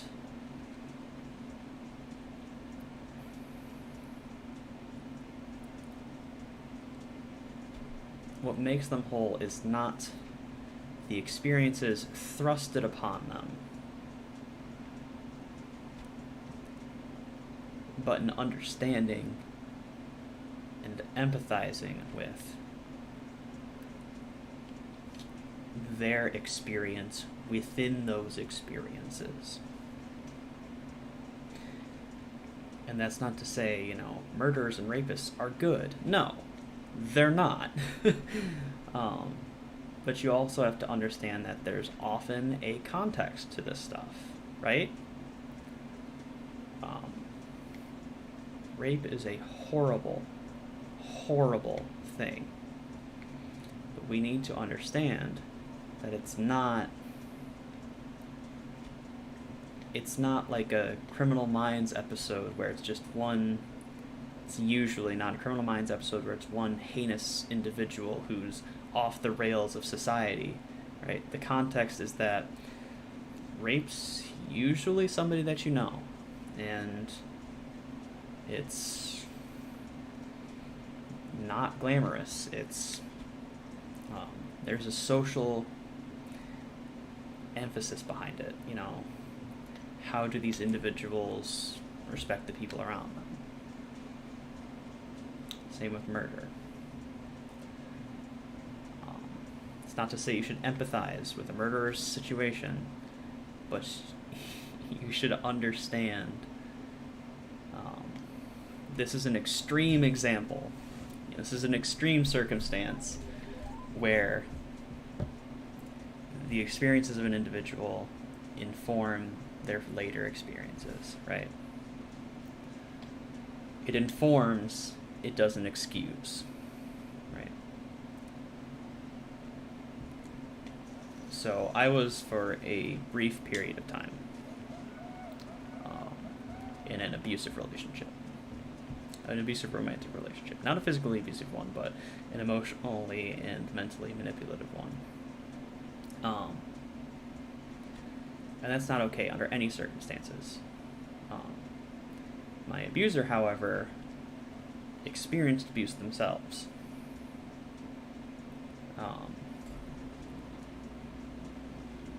It's not my thing, but... Oh, I'm sorry that I'm just kind of rambling. Yeah. No, it's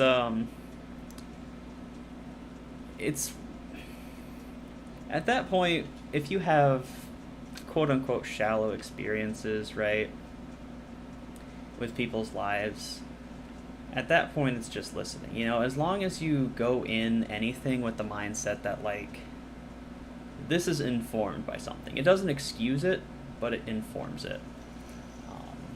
Like I was saying with my abuser experienced abuse themselves. The fact that they experienced abuse, that's how they viewed love, right?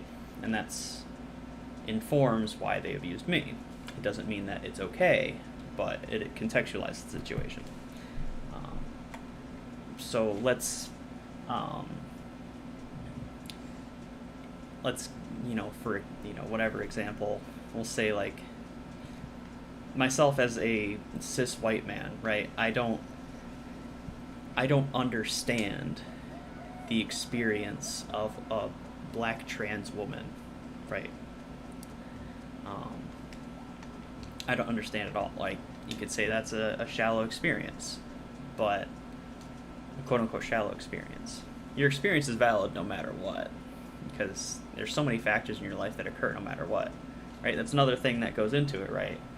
Nobody's life experiences should be valued based on how we can capitalize on their story potential, because your life happens, and it's great that it happened that way because it made you who you are, and that's awesome.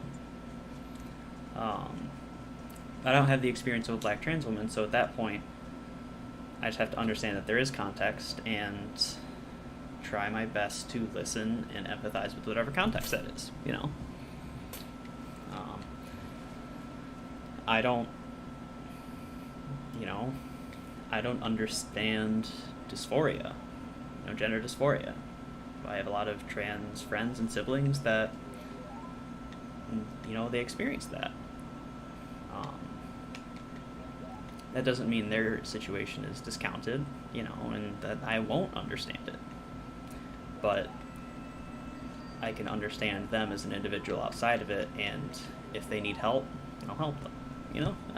I think that's the way to look at it. I don't think anybody has shallow or deep experiences.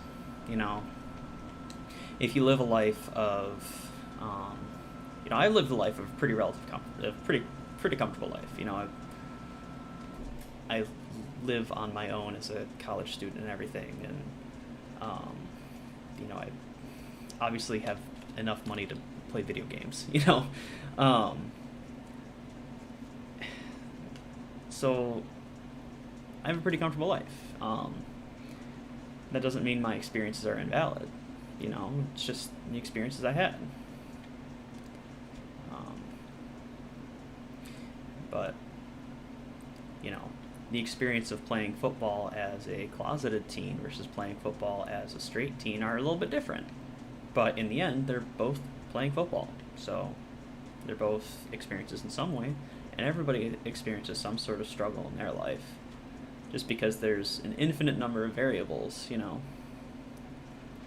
If you have, a day at work where a coworker said something mean to you, that's still a negative life experience. It doesn't invalidate itself because you didn't go to an internment camp. Comparing struggles is not, it's not a healthy practice, just because it leads to a lot of self-invalidation. But your feelings and experiences are always valid no matter what.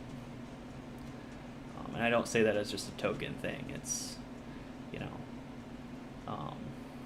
the only thing that you experience is your life.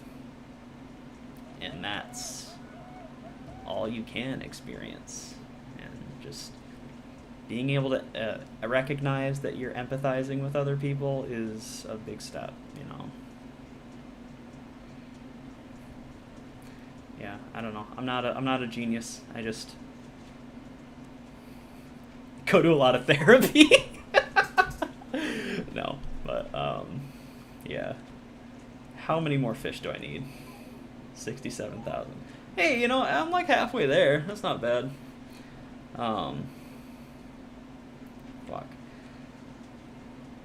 I think at a certain point I'll probably take the shells up, just because that's always a good source of income. Got it. Bummer.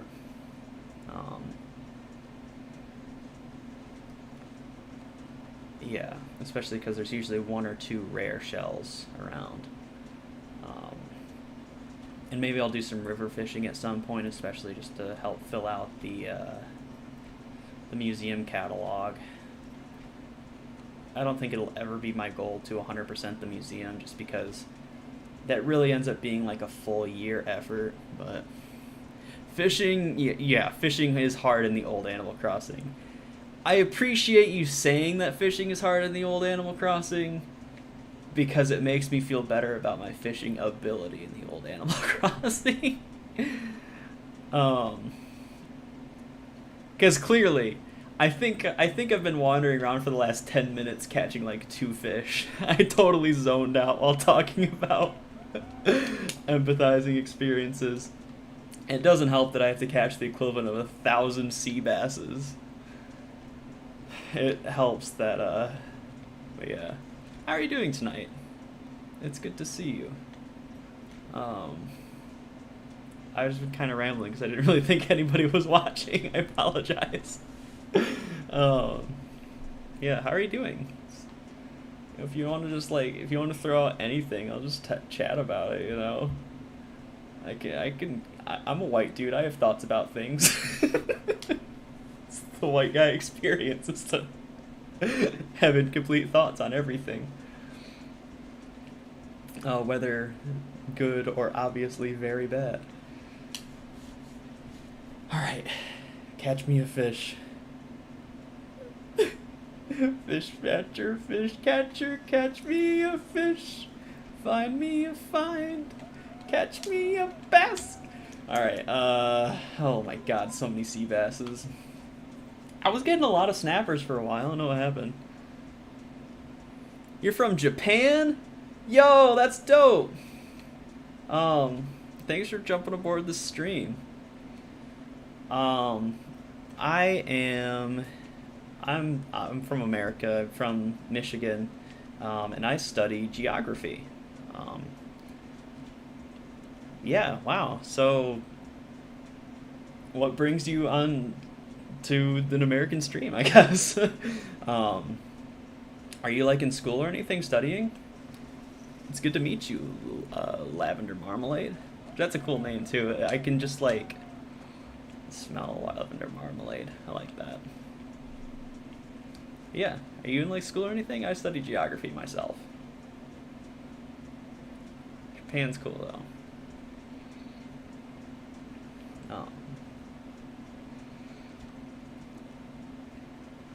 I wish that I could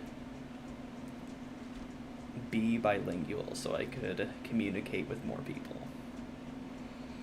But I struggle with learning other languages. I did determine geography as the only student and it was hell. Yeah. If you're the only student in anything, it's not going to be fun. And especially because, if it's geography, right, that could mean so many different things. And if you're the only student, you can get screwed over by teachers or instructors. I'm sorry, and geography is definitely not for everyone. It's such an esoteric thing. No, it's, yeah, I can't imagine being the only student in any subject would be enjoyable, especially because, it'd be so easy as an instructor or a teacher to just not care, you know?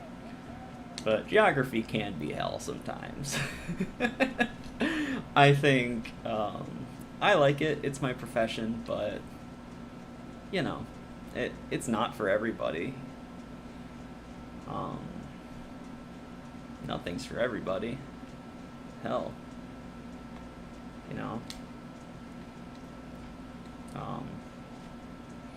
know a lot of people are encouraged to do engineering and stuff, but I couldn't do engineering, tell you that. I'm not good enough at math.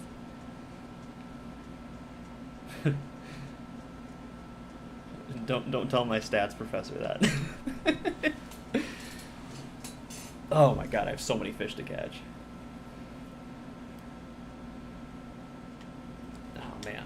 So what do you study do you have anything specific or any interests outside of Animal Crossing? Animal Crossing's dope.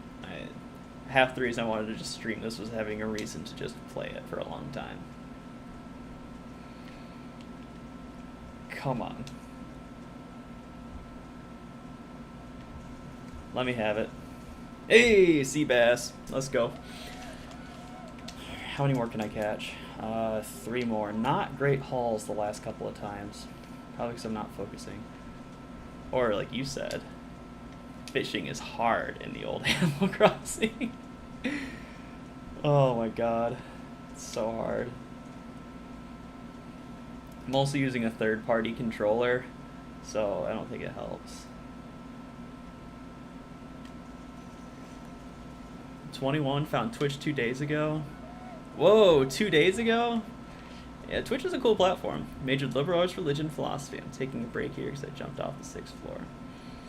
Well, I'm glad that you're here, just in general. I think taking a break here I think it's a good idea. There's so many people that just try to push you into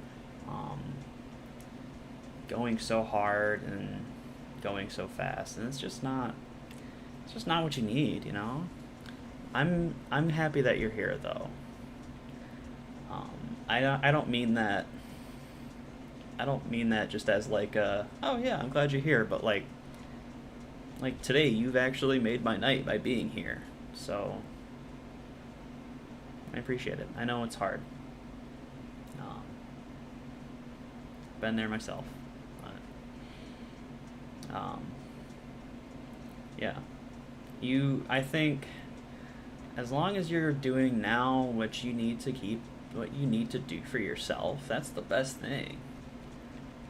You know, just do what makes you feel good long term. I don't think fishing is going to make me feel good long term. No, but I think, yeah. I'm glad you're here. Thanks for sticking it out. There's I was talking about stigma earlier, and like there's such a stigma around taking breaks from school for mental health stuff, and it's just so, you need it. No, it's not. I don't think it's about courage or anything with jumping. I'm glad you didn't jump. Honestly, it's more courageous that you didn't.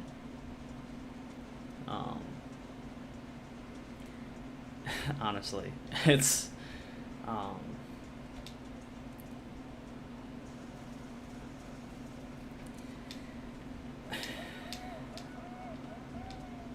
I'm glad you're able to recognize that you didn't feel like jumping. It definitely, life gets overwhelming. And like I said, it's braver that you didn't jump. I mean, I don't really talk a whole lot about it, but I've been in situations where I've made plans, and it's just, you know, it's taken a lot to go back on those plans. I had to take a break from school for a while myself.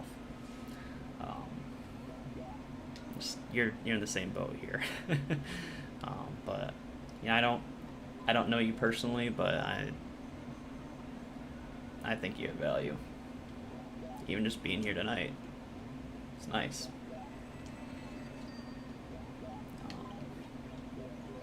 Yeah, there's no shame in it.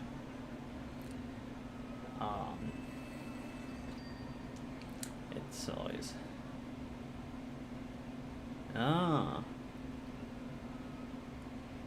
your 5th month in hospital and healing a lot. Yeah, I think, man, that's a long time in hospital, but that's a big fall. You know, that's a big fall. Sorry I misunderstood what you said earlier, but wow. That's a big fall. Yeah. Now I'm glad for another reason why you're here, because that's an incredible distance to fall. I'm glad you're healing a lot, though. You know, I'm really happy to hear progress, because that's such a good thing. So just making any progress. Yes, I do have Dizzy. Dizzy is so cool. I love elephants, so Dizzy's so nice, and Dizzy's come to greet me a few times at the beginning, and she hasn't been super nice, but Um, I do like elephants. So um, here, I'm gonna bring up the map real quick. So on my first day, Dizzy, Jay, Goldie, and Kitty all live next to each other. So I was asking them like if I could do favors for them, and they always had stuff stolen from Pom Pom, all the time. They were always having stuff borrowed out to Pom Pom. So I constantly had to run back and forth. I had a couple of friends watching the stream, and we just kept laughing about how Pom Pom always had the stuff, and that's why I'm sending boots to Pom Pom, because she kept stealing all of Dizzy, Jay, and Goldie's stuff. Next time I go up, I'm gonna ask if they need any favors, because I'm gonna need a break from fishing all this time. Yeah, I love elephants, so I was happy to have Dizzy. I don't remember too many of the villagers' names in the long term, but yeah, but having Dizzy and having somebody that's an elephant makes me so happy. I know it's kind of impossible to like make them into a human kind of shape, but I would love to have a seal villager. I got Dizzy on Animal Crossing New Hampshire. Oh, sweet! I'm glad Dizzy's still around. Who is Sid? What kind of animal is Sid? I'm gonna look it up. CYD Animal Crossing. Congratulations on getting Dizzy, though. Oh, Sid's an elephant. I see why you're saying that. Yo, Sid's cool. Introduced to New Horizons. Oh man, I really wish I could have New Horizons too. Yeah. Red and Grumpy. See, I know like that means usually when villagers are grumpy is that they're like not very nice. But just the descriptor of red and grumpy is already so cute, so it's negated already. I love Sid. I hope you get Sid. Oh my god, that'd be so cool. But yeah, Dizzy's cool. I think it's cool that they kind of keep a lot of the same villagers coming around while still introducing more. Yes, got it. Let's go. Yes, okay. Oh my god, red and grumpy.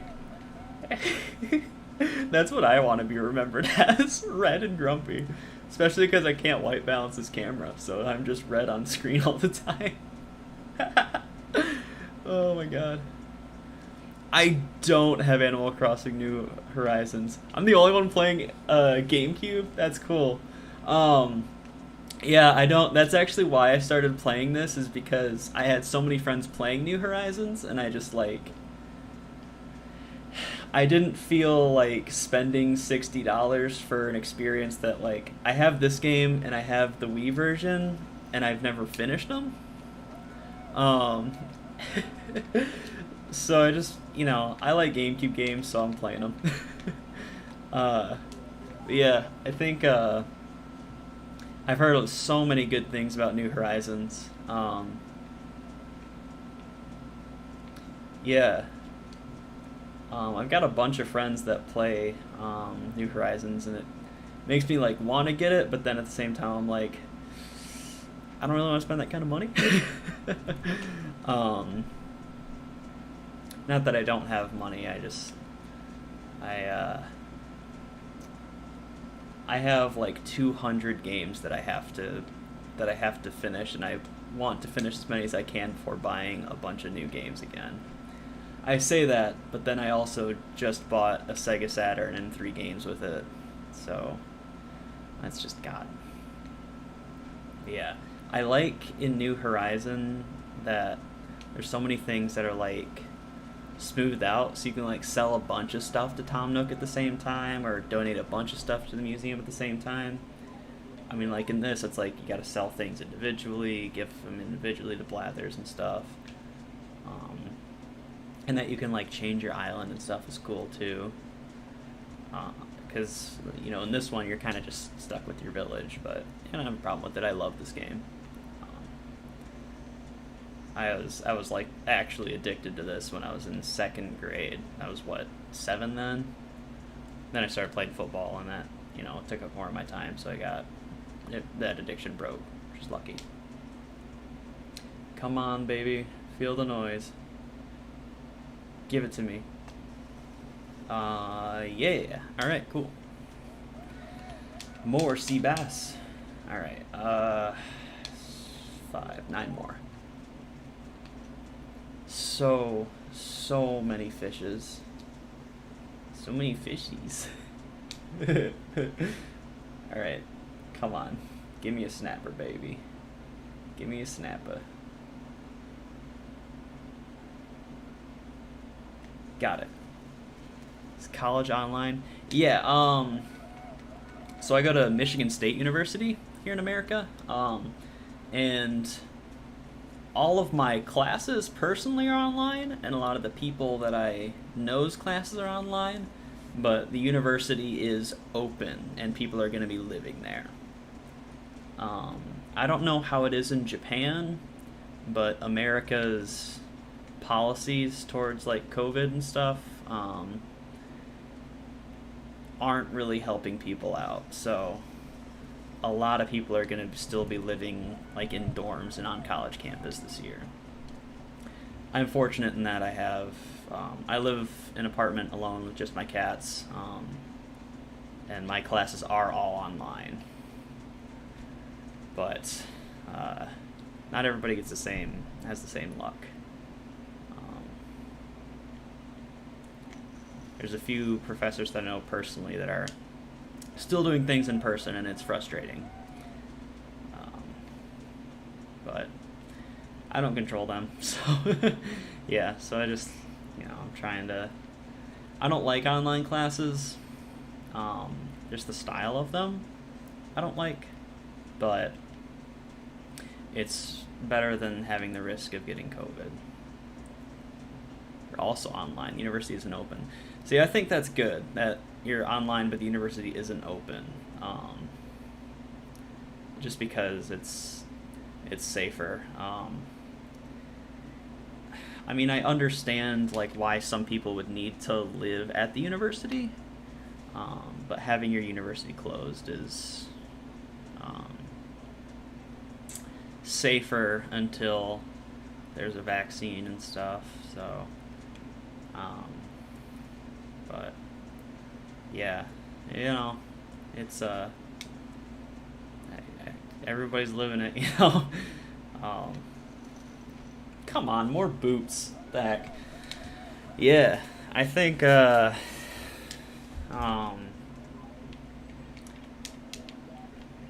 a big fan of stuff staying open, but anxiety with or anxiety without, it's still anxiety, I guess. I just don't want anybody to die, I like people to be healthy and healing. You're healing. It's so important.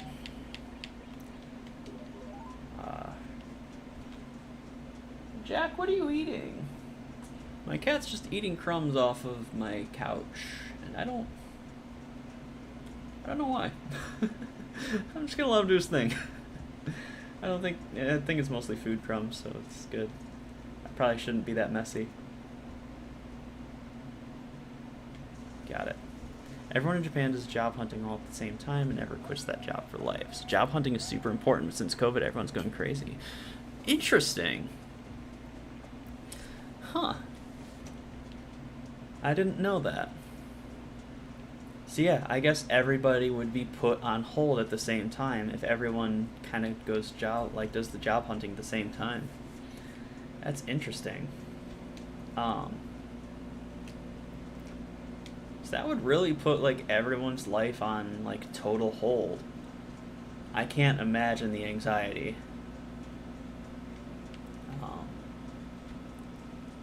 Especially because like since this is like everything's going to get pushed back, and even more people are going to be job hunting at the same time. Ooh. I don't want that's rough. Honestly. That puts like so much more competition into job hunts. Yeah. That's interesting. I never knew that about Japan. I don't know much about about Japan or Japanese culture. I'm looking to move to Canada soon, and I'm a little worried about any. We are the same clothes, black hair. It's really to make ourselves into comparable products. Yeah, that's.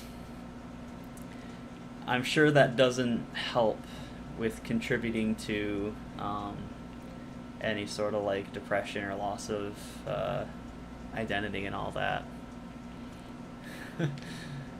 Oh man. So do you get like, I guess if you were to try to break that kind of thing, you'd probably be pretty seriously like shamed for it then, I assume. Huh. From an American perspective, that doesn't help with like stereotyping, you know, with wearing the same clothes, black hair and everything. Not to say that it's people in Japan's fault that we stereotype, but we stereotype and we're stupid about it. One more fish. No job for life. Ooh. Man, no job for life for that. Oh, God. That's freaky. Man, I couldn't, that's rough. I don't, you know, I'm not going to say, like, any particular, cultural working is bad, but that just, it sounds stressful, because it's, I mean, it's unfamiliar to me, but it sounds very stressful and anxiety-inducing if you're in that point in your life. Where you're just competing with everybody and being just this, you know, comparable product. Like you said, a comparable product. That's a really good way to put it. A comparable product. This is Dizzy's house. I see that a lot. You know, even in America where that's, you know, it's not the same thing. Yeah. Interesting. It's so stupid and stressful. Yeah, okay, cool. Yeah, it is, it's, yeah, it sounds very, like, economic, right? And doesn't give you a lot of personal freedom.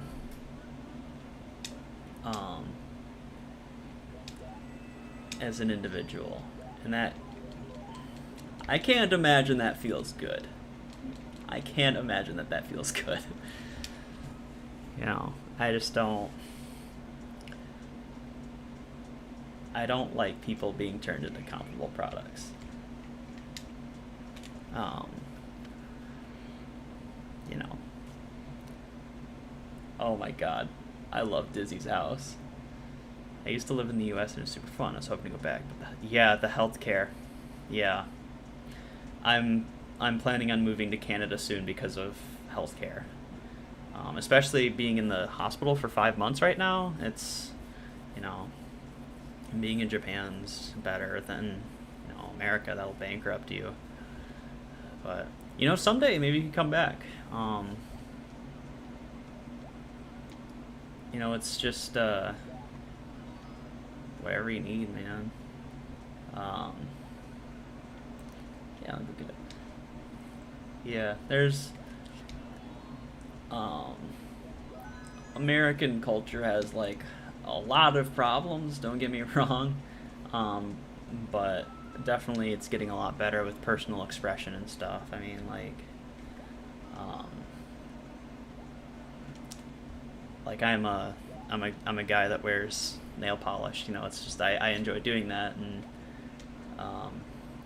I'm getting you know, it's a lot better than what it would have been like even 10 years ago, just being in this situation. So it's nice to, it helps people a lot when you get to be able to express yourself as an individual, in my honest opinion. Yeah, I think if you come back to America someday, that'd be cool. Hopefully better healthcare soon, but given our political situation, it doesn't look like that's going to happen very soon. But I can hope. Yeah, I don't. The healthcare infrastructure in America is frustrating. It's absurdly expensive and will bankrupt anyone. That's honestly what I'm most scared of with COVID, is just if I were to get COVID, the kind of stuff that would keep me alive is beyond expensive, and I would go into never-ending debt. Yeah, but that's just I can't imagine. I can't imagine that. Oof, I don't like that. Yeah, help Dizzy. Yo, 521 bells. Build a railroad.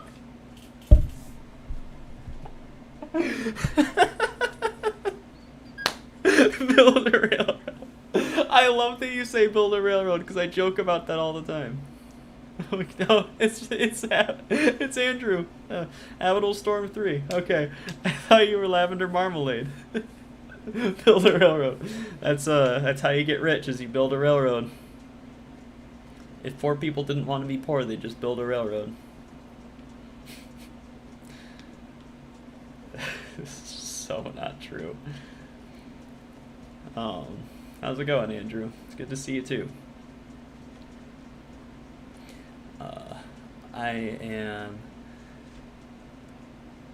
Alright, I've got $80,000. I need 60,000 more. Let's hear some opinions.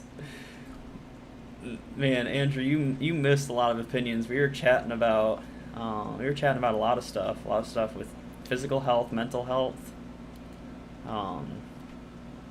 Japanese-U.S. cultural differences.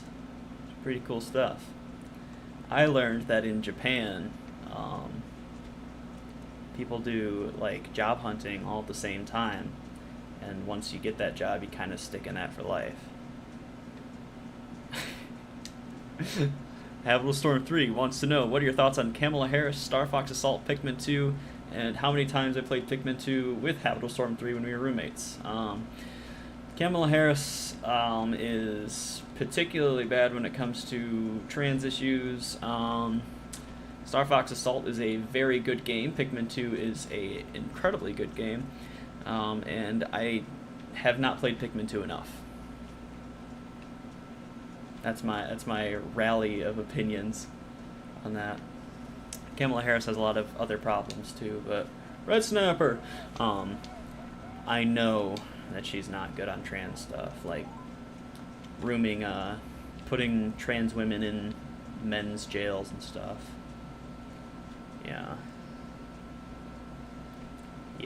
It would be nice if Pikmin 2 had like an online option, because the Pikmin 2 multiplayer is very good. Yo, Red Snapper! Let's go. Alright, that's gonna cut time down a lot if I keep getting those. So I need to get $140,000 to pay off this debt. I think I'm gonna get that tonight. Plan on going 4 hours, and it's 2:18 right now.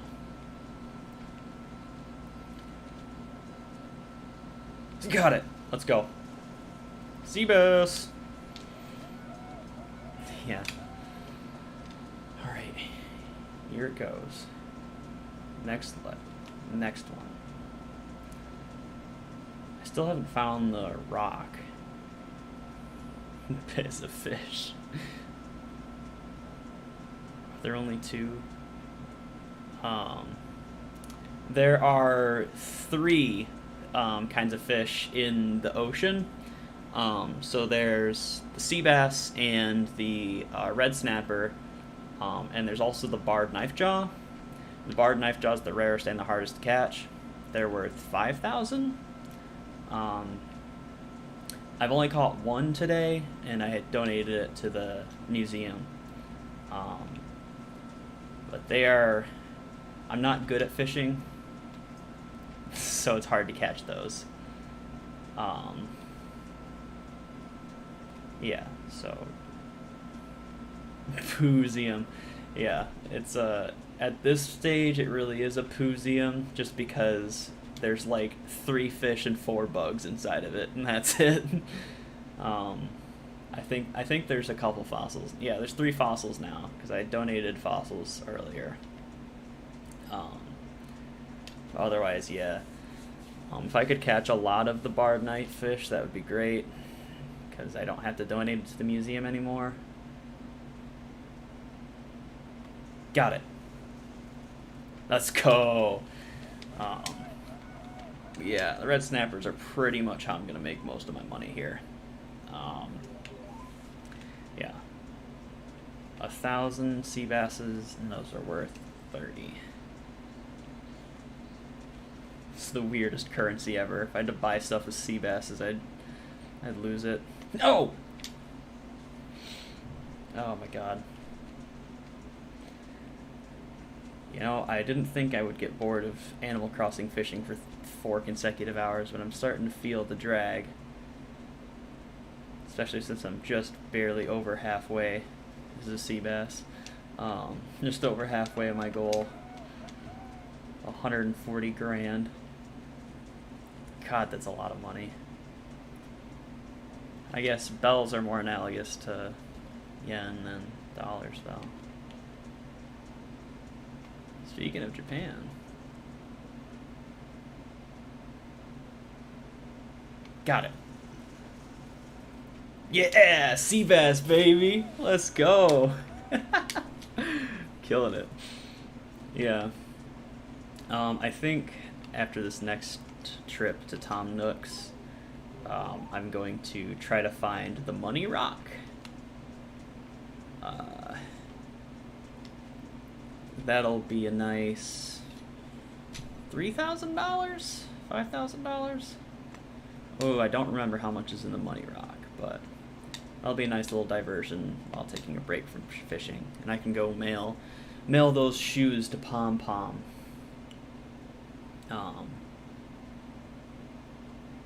Geez, this is... Alright, I'm gonna need the ocean physics for this. Alright. Come on, buddy. You can do this. Pick it up. You can do it. Got it! Yes! Sea bass, baby. Oh, I'm killing it.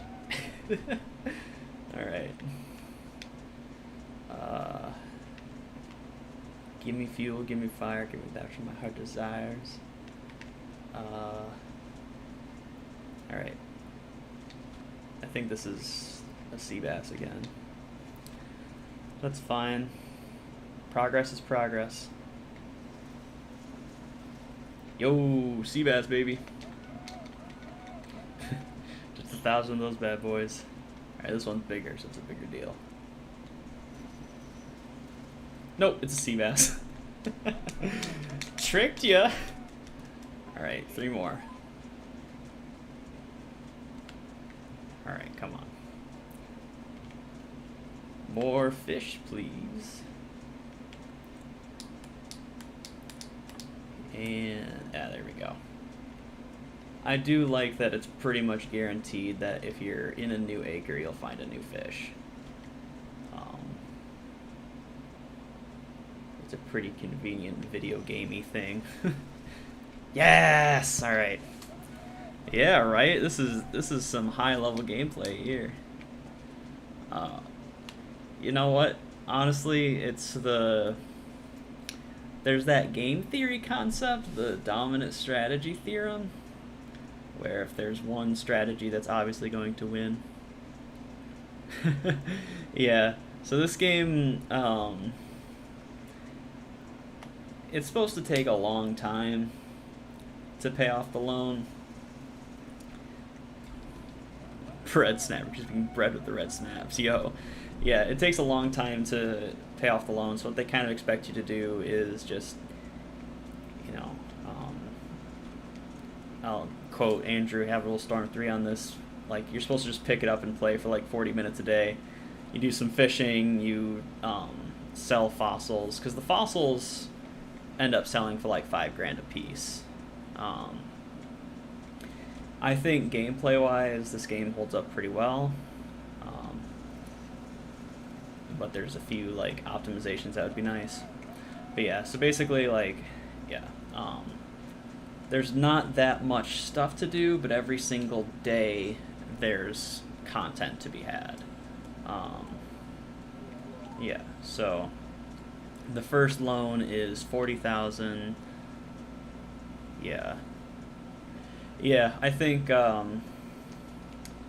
I think about the 40 minutes a day is kind of a good guideline for Animal Crossing. 'Cause that gives you enough time basically to get your fossils for the day, find the money rock, dig up the gold from the ground, go fishing for a little bit, and do whatever event there is that day. Maybe do some favors for some neighbors. It definitely wasn't built to try to pay off a loan in 4 hours. So at that point, you go into, like I was talking about, the dominant strategy theorem. Like, fishing is obviously the easiest way to make the most money quickly.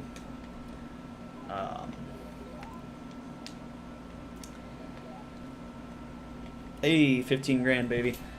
All right, almost there. Yeah, I think picking it as a 40-minute a day game's good. If you're used to the newer ones, I think it's probably pretty rudimentary. I know it was hard for me to switch to City Folk for the Wii, or Let's Go to the City, whatever you call it, just because the map looks different, like it's round. You cannot have $100. Sorry, I'm not giving away money on this stream. Yeah, so like this one, like the map's flat, but in the newer ones it's like round, and that's just hard for me to. It's hard for me to switch because in my head I'm so ingrained into this perspective. Again, I don't have New Horizons, so I don't know how that transfers to that. I don't think the Wii one was a particular favorite for most either.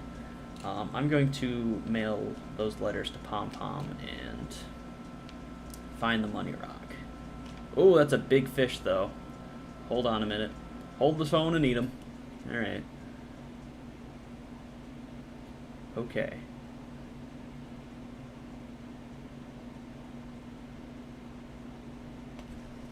What is it? Whoa! Is that just a bass? Oh, it's a carp.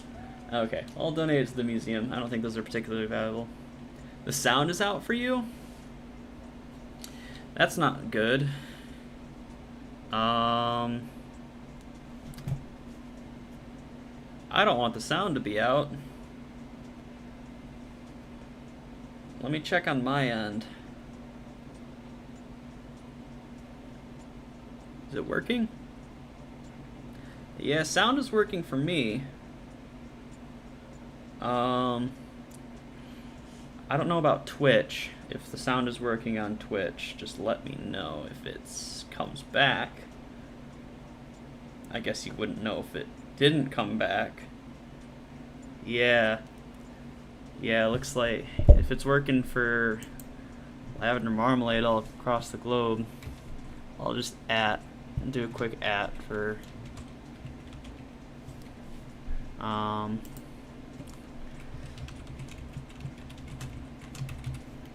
yeah, I don't know how to fix that, unfortunately.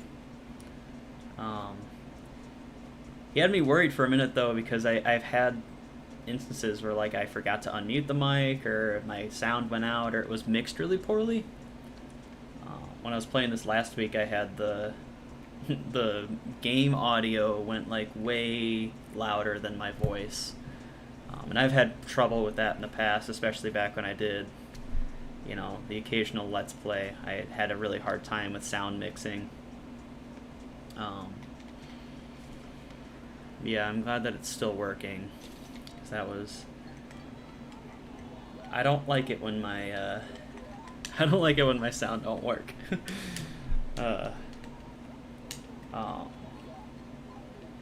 Especially because I don't know, like, that much about sound. So, like, if it were to go out, I'd have no idea how to fix it. I have no idea how to fix it. And I don't do much on Twitch either, so it's not really something yeah. So after I mail this stuff to Pom Pom, I'm gonna go find the money rock. And that's a pretty time-consuming endeavor, so that'll give me some more money. All right, that'll put me at least above 100 grand, like the candy bar. And it says no. Well, I can't help you if you don't restart the app. You just have to watch the VOD. Oh, that reminds me, I gotta fix that Pokemon Coliseum VOD. I got copyright claimed. Okay. This will put me over 100,000. I hope this is the money rock. Here we go. Alright, nope. That's fine. Time to do this again. No. Let me win. There we go. Alright. Next rock. Okay. Weeds. I think we're mostly out of weeds, which is nice. I left the village for like 4 weeks while my Wii remotes were broken, and there were tons of weeds. So I'm glad that most of them are picked by now. Just gotta find this gosh dang money rock. There we go, okay.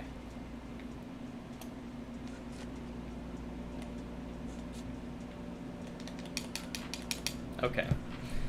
Not that one. Next rock. Cool. Alright, Alright, okay. Alright, here we go. 777, show me the money! Oh man, alright, okay. Next one. No, it's not the money rock. Yeah, the money rock usually spits out money, so anyone that doesn't spit out money, probably not the money rock. I don't remember how much money the money rock spits out. I used to know exactly. But you want to dig holes around yourself. Pro tip alert. You want to dig holes around yourself so that you don't slide away from the rock and you get the maximum amount of money. Is there a rock down here? Is there a Dwayne Johnson down here? 5,800? 5,800 would be nice. Because 5,800 would put me above 100,000. And that would be not far off from the final debt. Not the final debt. This debt. I have. You made that up. Okay. I do think it's about 5 grand. Which would be nice. If it's 100, it's over 100, then only be 40,000 off from this debt. Then I'd have 2 more debts. And I think, right? Yeah. The one's like 490, and I think the other one's 200 grand. Could be wrong on those numbers, though. Like I said, it's been a while.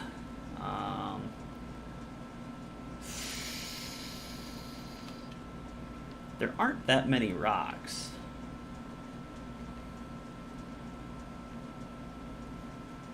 And they're always random, though. Okay. Next up, go higher. Oh, okay. Alright, Bill? Alright. Nope, alright. It's probably gonna be the last rock in the village. Okay.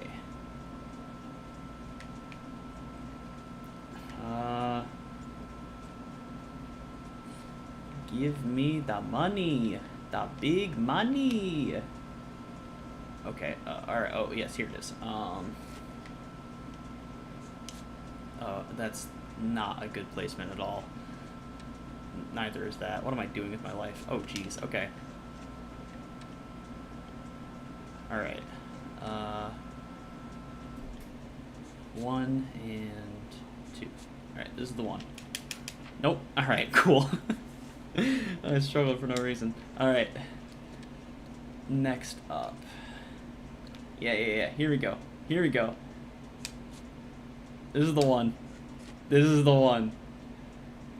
totally the one. No! Come on. I guess it beats fishing. Alright, I can't find the rocks. Hello, kitty.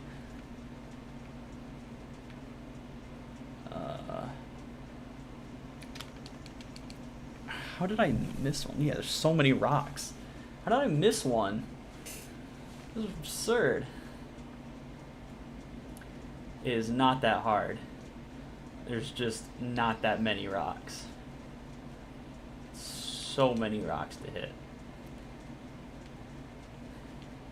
Alright, any rocks here? No. What did I miss? What did I miss? What did I miss?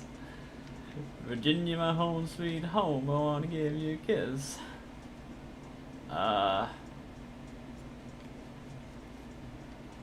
Man, what? I did this one, right?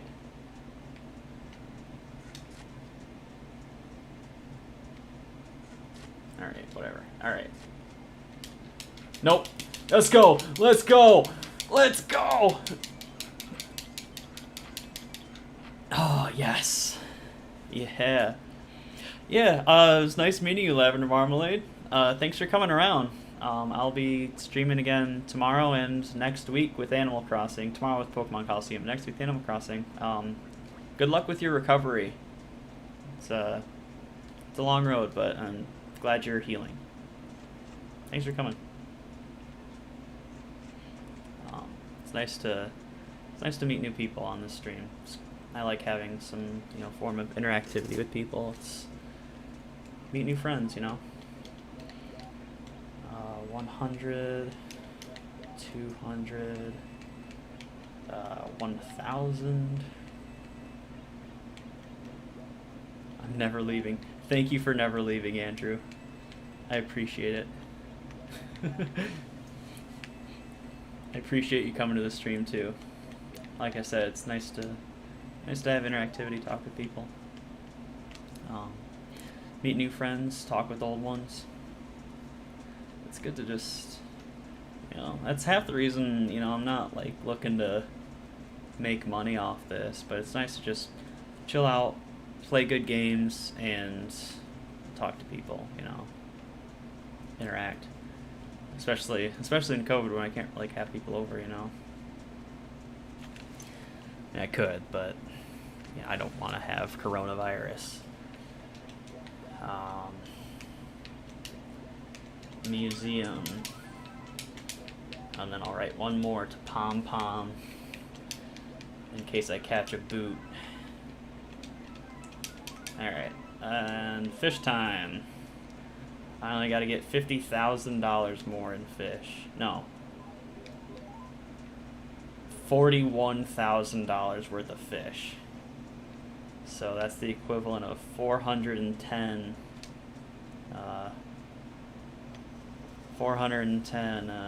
sea bass. Alright. But a red snapper keeper gets that's the equivalent of 30 sea bass. So that's what I want.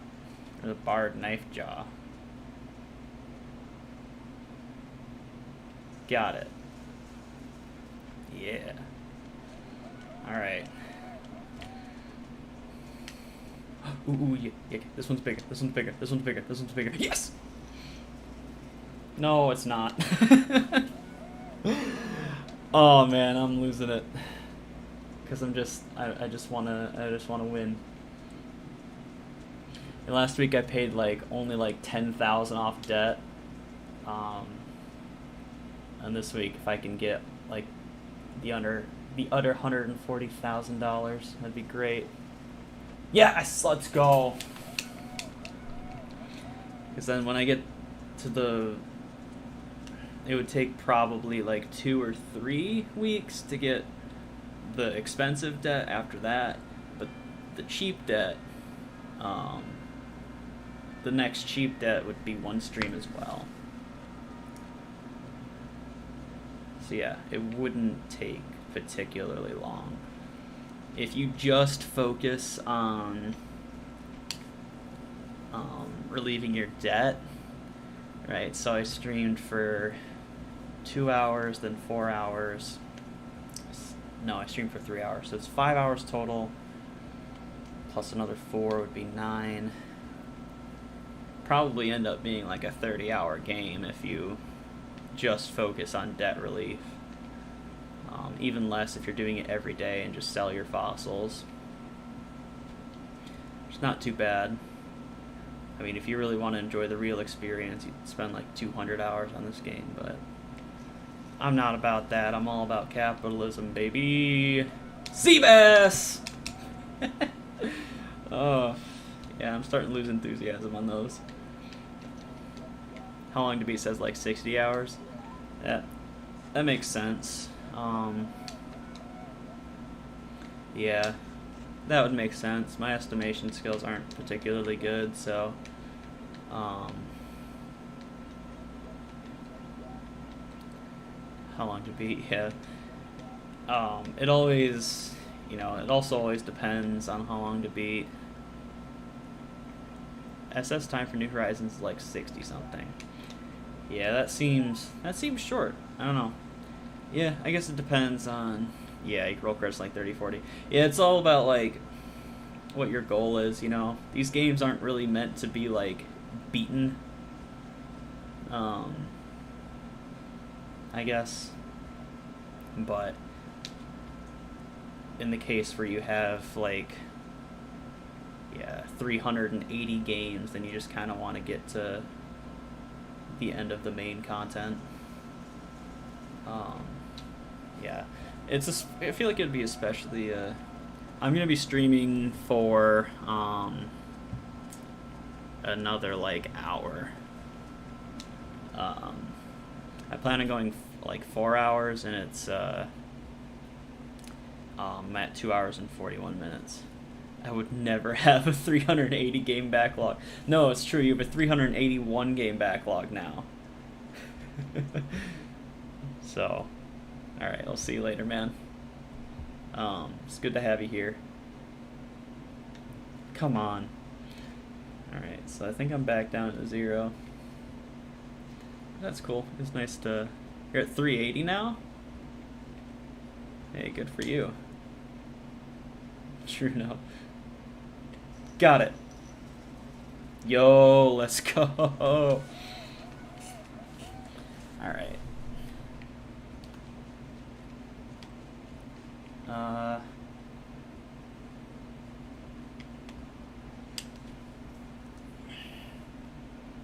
Let me have it.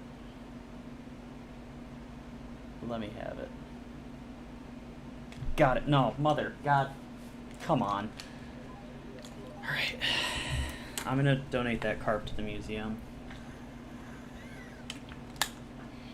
I think there's like 49 of each like thing that you can donate. There's definitely not 49 paintings, but I mean bugs and fish, I think there's 49 of each. Yeah. I don't think it'd be a realistic goal at all to try and donate everything.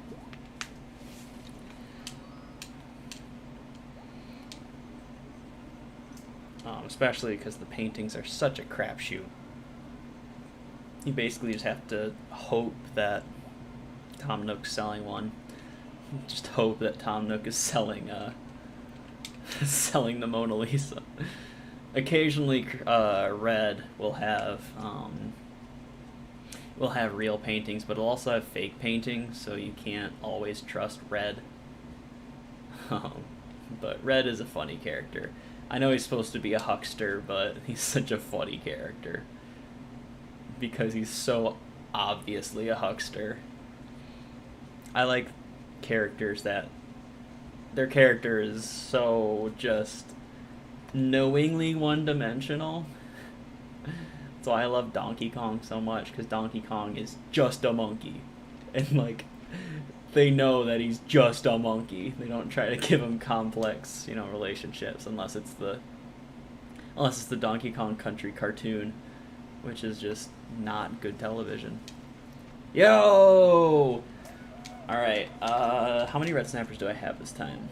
2 thus far, and I have 6 more? 5 more spots I can go. Alright, so I needed to get 410 410 sea bass, which is the equivalent of over 10 snappers. There's another one, nice. 12 snappers maybe. So there's 3. Okay, we're on a good roll here. I might go over the 4 hours if I'm close. And I'll probably stop early. Yo! Yes! Let's go! Oh my god, that's so cool. We're back in business, baby. Let's go. Alright, so barred knife jaw's $5,000. That's a huge chunk. Especially with as many... This is a sea bass again. That's fine. Especially with how many red snappers you got this time. That's a good chunk. Chunker! God, dang it. Yeah, I think what Tom Nook had in his shop was a dresser for furniture. I'm not particularly interested in a dresser in Animal Crossing right now, especially one I like an eclectic style, but that blue dresser that he has goes with the set particularly well.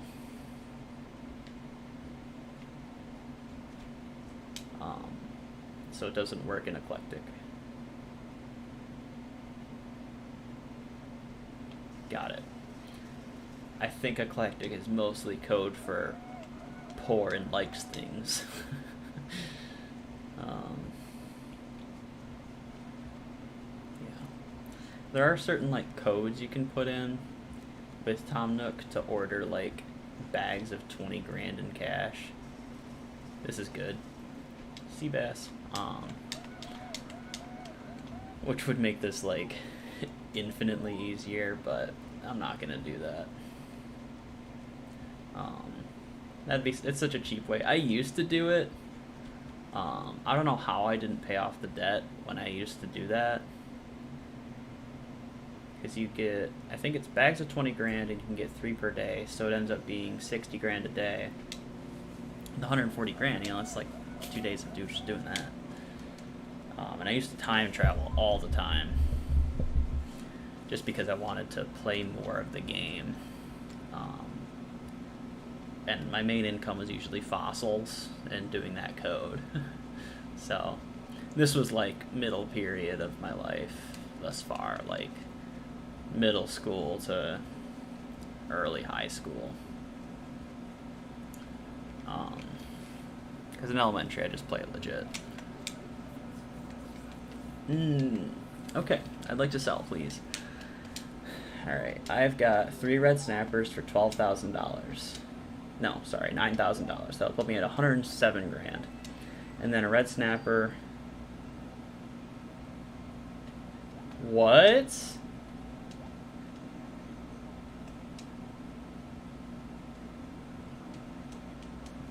I can only carry... I can't carry that much money?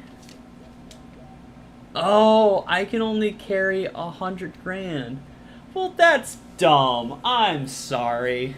I wanted to dump it all in at the end. I think I still will.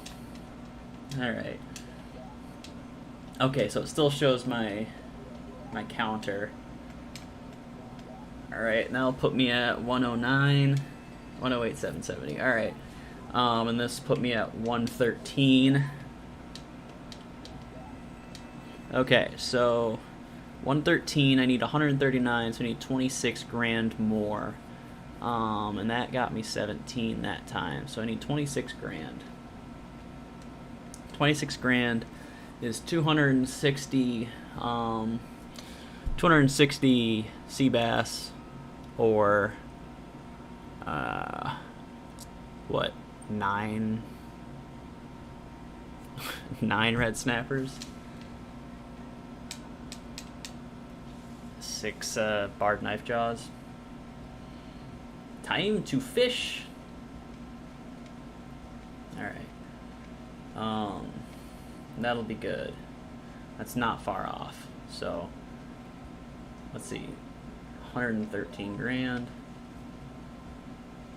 I have never been in a situation where Tom Nook has said that to me. guess I've never held more than 100 grand in my pocket at a time. That's ridiculous. I had no idea. Guess you learn something new about video games all the time. Yeah, I was just telling a friend the other day about, there was this moment in Mario 64 I was playing when I was like 5 years old, Mario 64. And I kept clicking on the sign in Cool Mountain, the first snow level. Man, I missed it. And I couldn't get away from it. I kept accidentally clicking it over and over and over again. I was getting frustrated. And I clicked it so many times that when I turned around, there was a boo just waiting there. And I don't know if it's real or I dreamed that, but I swear it's real. And I've never, ever heard anybody talking about that in Mario 64. So I don't know. There are occasionally nowadays there are moments that I thought happened, but actually happened in dreams. Usually they're absurd enough or verifiable enough that I can figure out if they were real or dreams or not. But I don't know about this one because it was so long ago and I just never talked about it because, like, who was I going to talk to that about, you know? I don't know, because I would have talked about it with my brother, but I don't think he was home at the time. So maybe it was later in life, like, after he went to college or something. I don't know. I can't remember. It must have been a dream then if I hadn't... Because I often dream about Peach's Castle in my dreams. It's never exactly right, but it ends up being like a hub world for stuff in my dreams. Which is weird. It's weird that media is so ingrained in my mind that it ends up being a locale in my mind that, even if it's not present, you know, I haven't played Mario 64 in a couple years now.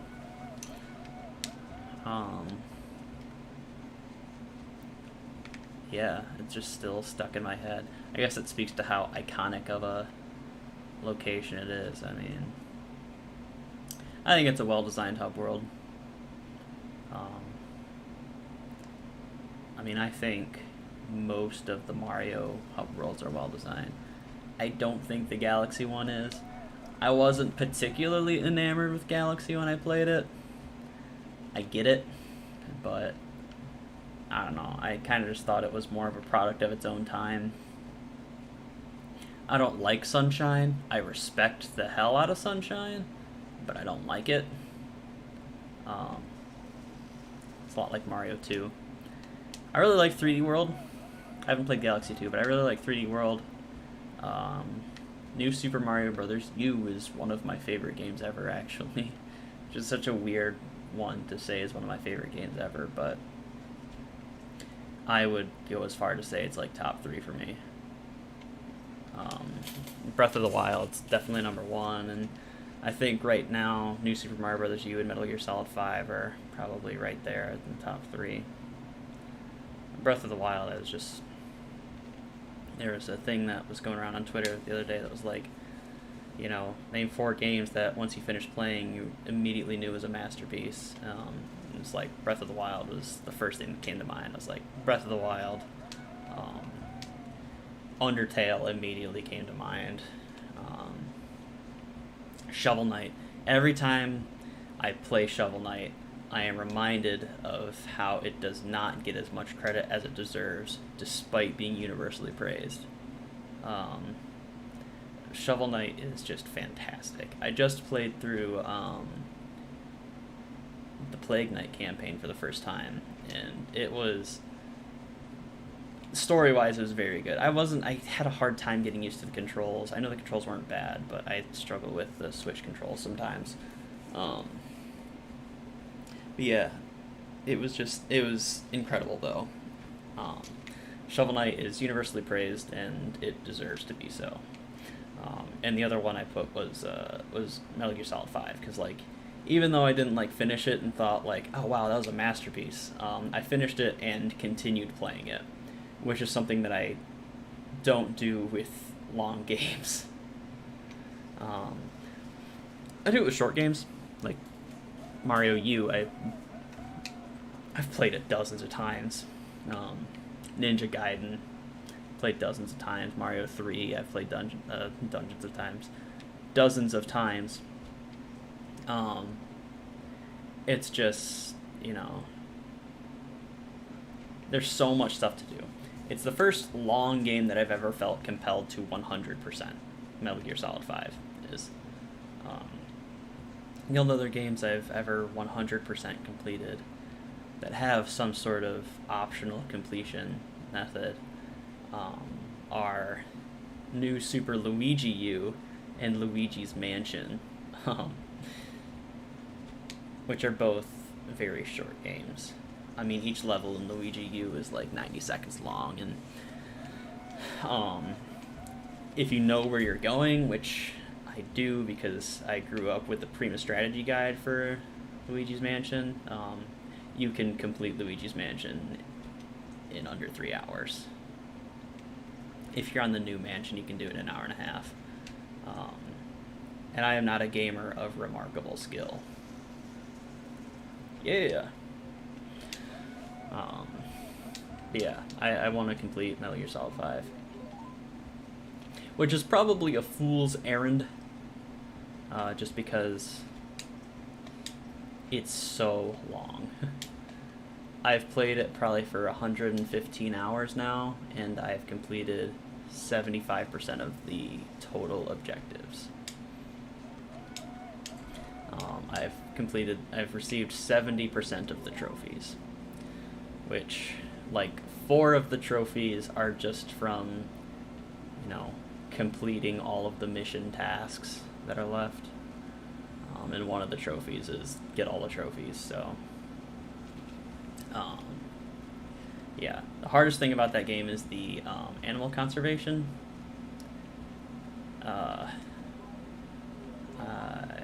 Yeah, animal conservation is the hardest part of that game, just because it's a crapshoot. It's like the paintings in this. You put down animal conservation traps, and maybe you'll get an animal that you need. Maybe you won't. Maybe you'll just get 5 gerbils and 3 bats. But that game is very fun. I like games that give you a lot of freedom, and just you can kind of do whatever you want. But they give you an objective that if you want to take care of it, you can. That's why I like Animal Crossing.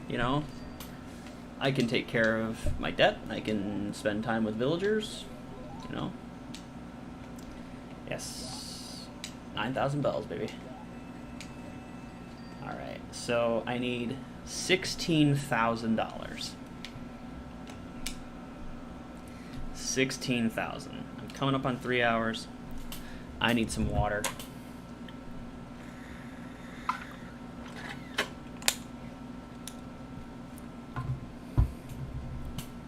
I can tell I'm getting like I'm not used to talking this much, because I'm starting to feel some not swelling in my throat, but I've been talking too long.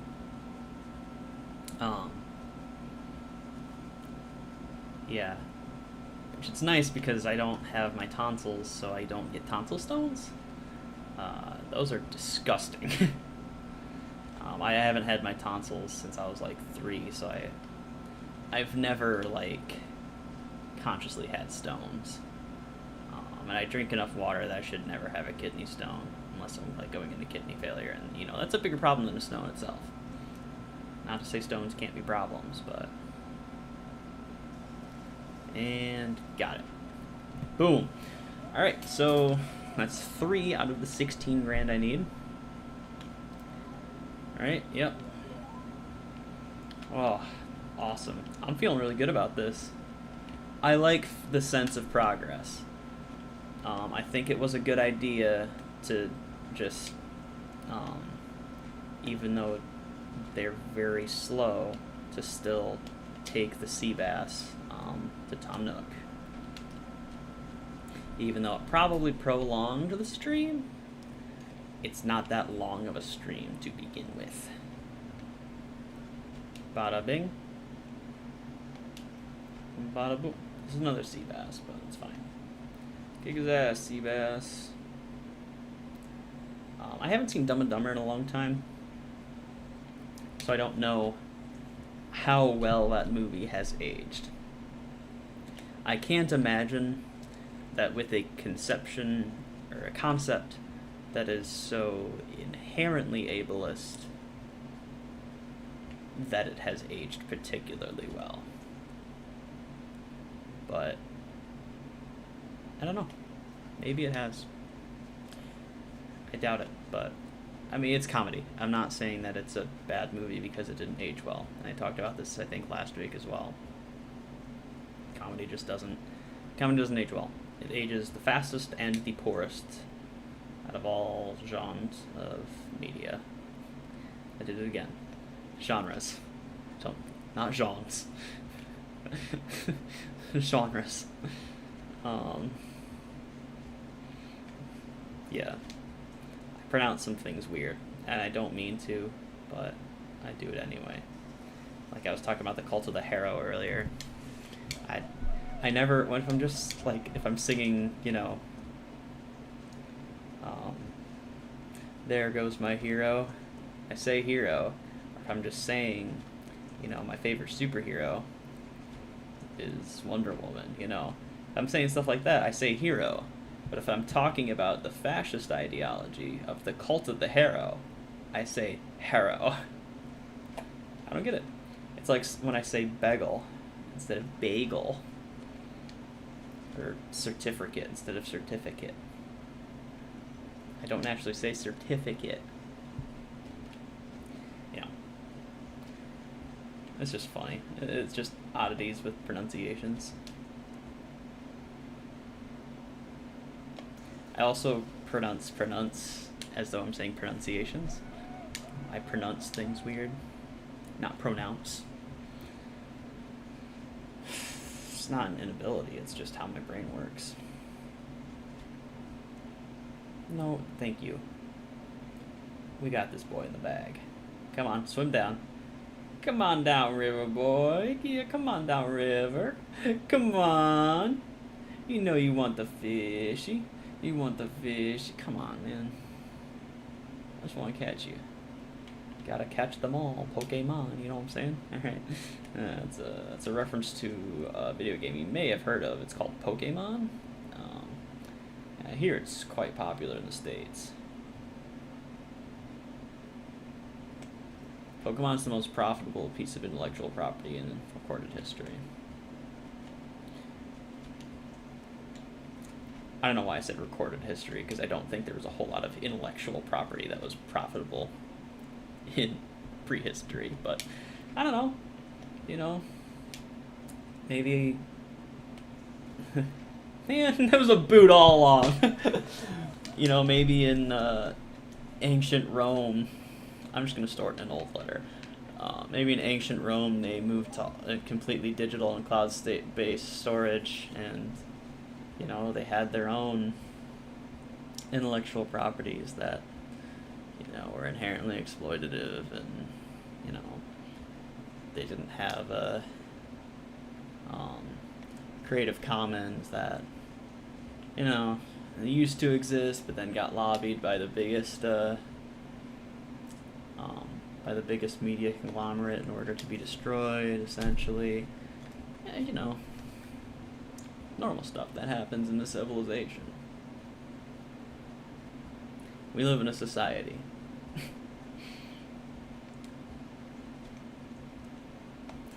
That's one podcast that I wish I could have finished. I wrote a podcast about individualism is a lie. Basically talking about the myth of individualism, and the lies of believing in the American meritocracy.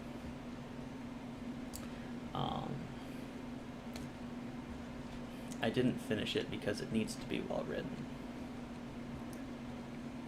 So eventually I'll make it, but not until I can really proofread things. But one of the lines I started out with was, "We live in a society." It's just such a funny thing to say in earnest. You can't say it in earnest. It's such an ironic statement. It's lost all form of being real. I don't like to say Ernest. That's my brother's last name. Shouldn't have. Shouldn't be Ernest. Because they made his grandfather change his name from the indigenous Wise Walls when he joined the army in World War II, I think.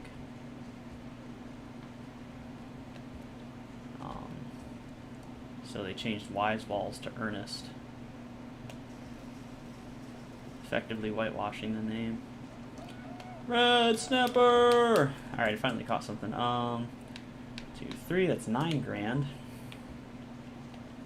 9 grand out of 16, baby! Got it. Boom. Sea bass. Bada bing, bada bass. So stupid. Alright, next acre. I am getting tired. It is 1:30, that makes sense.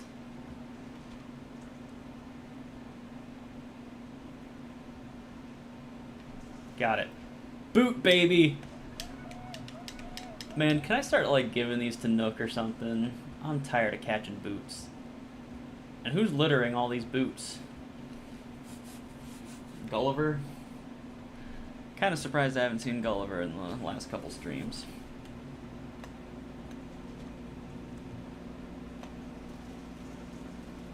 In case you're curious, or have an eagle eye and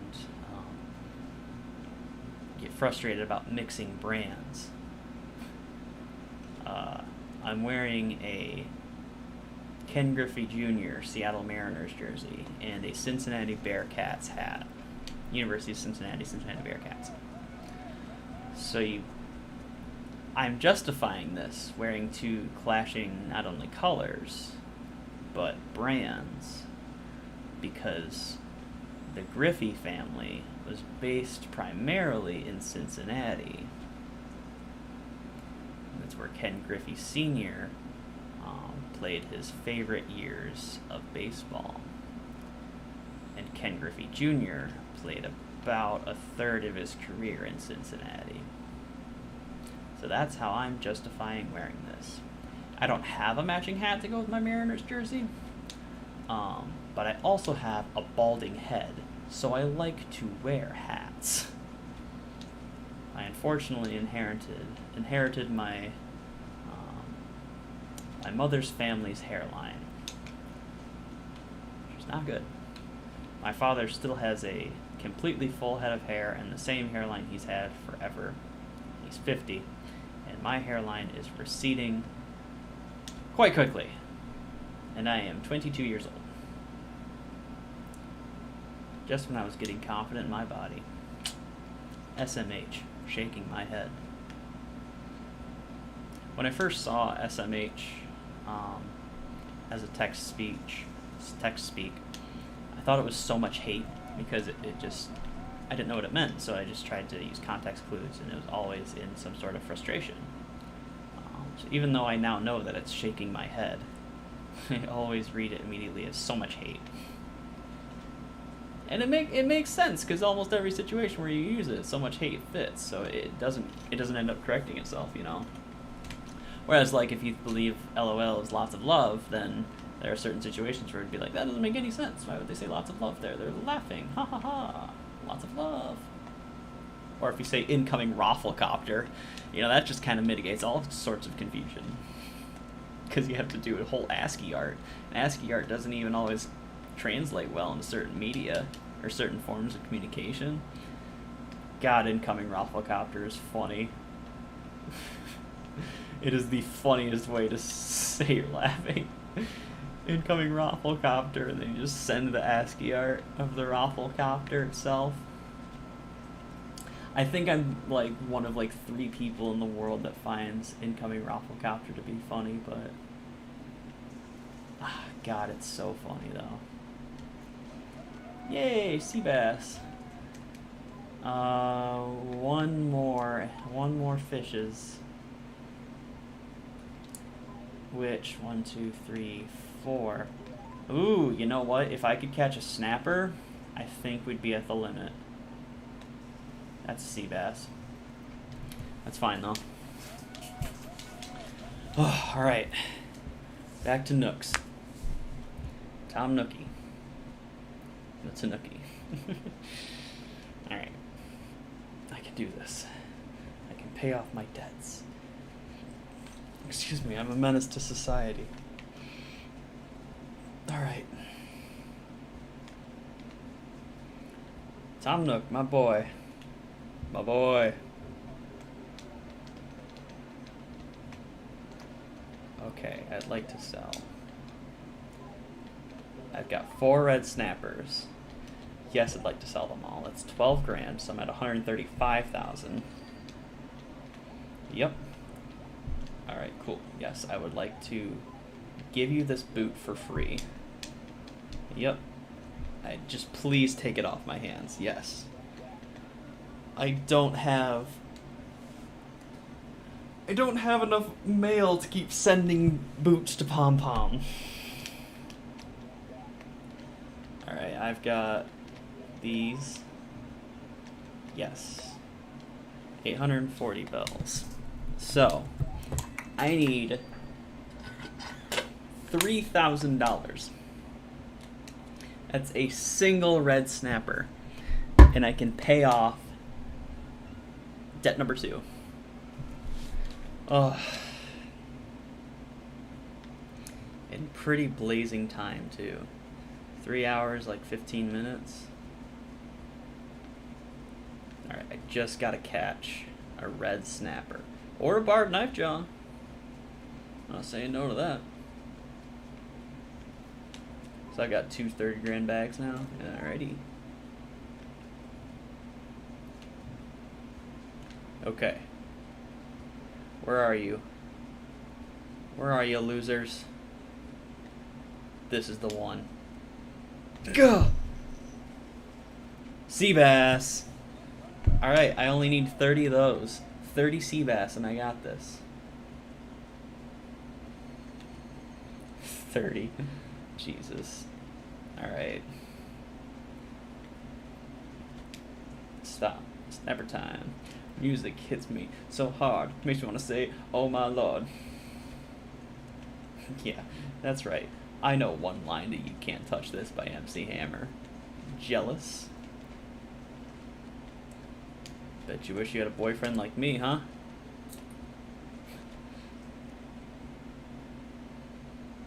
Alrighty. 1, 2, 3.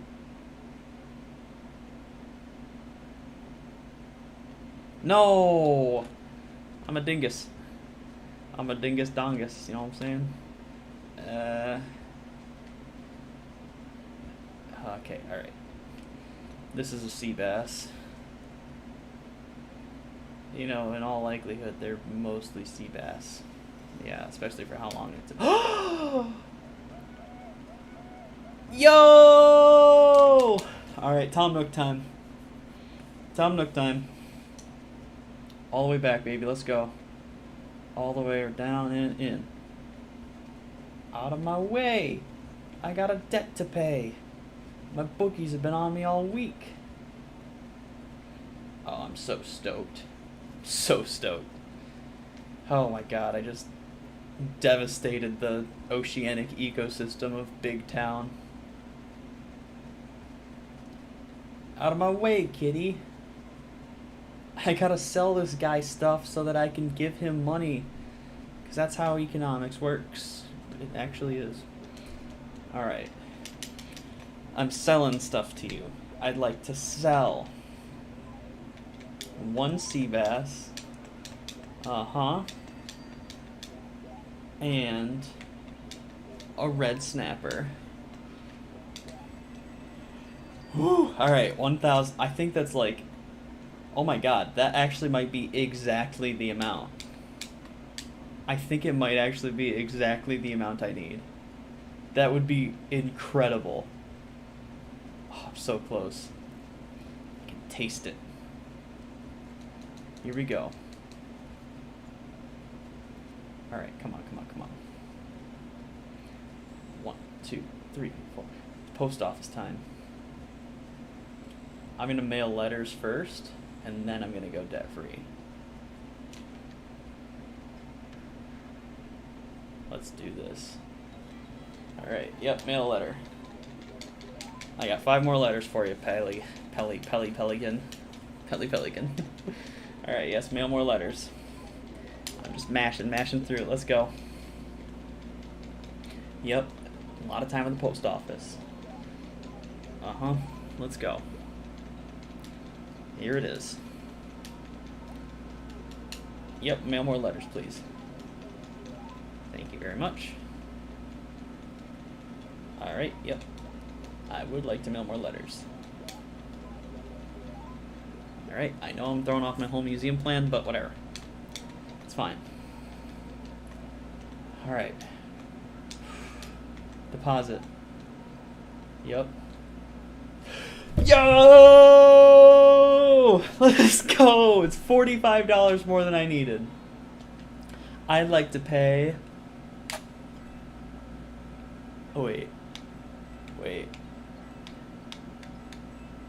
All with $45 to spare. Okay.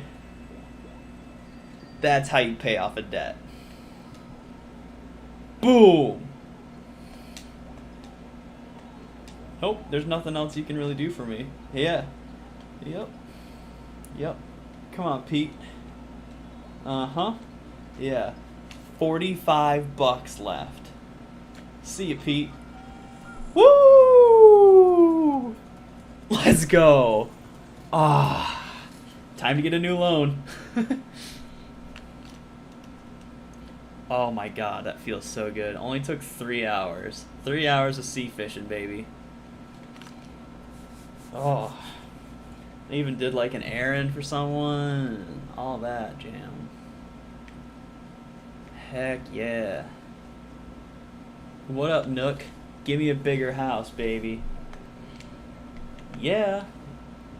Such speed and good humor. See, I have a good sense of humor. I'm feeling a little dissatisfied. I want a bigger house, yeah. Enlarge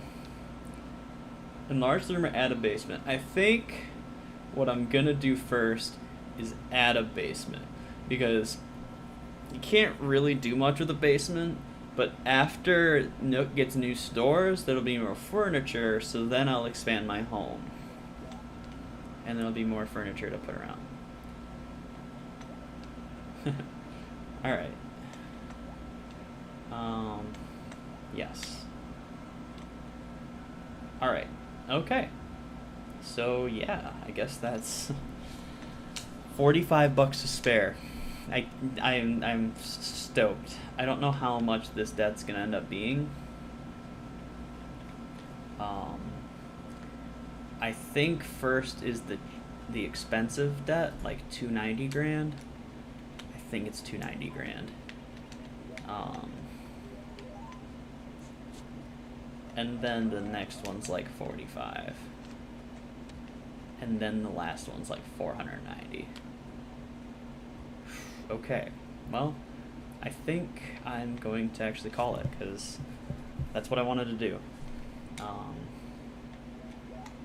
Was just focus on fishing. I just fished on a 3-hour stream. That's it.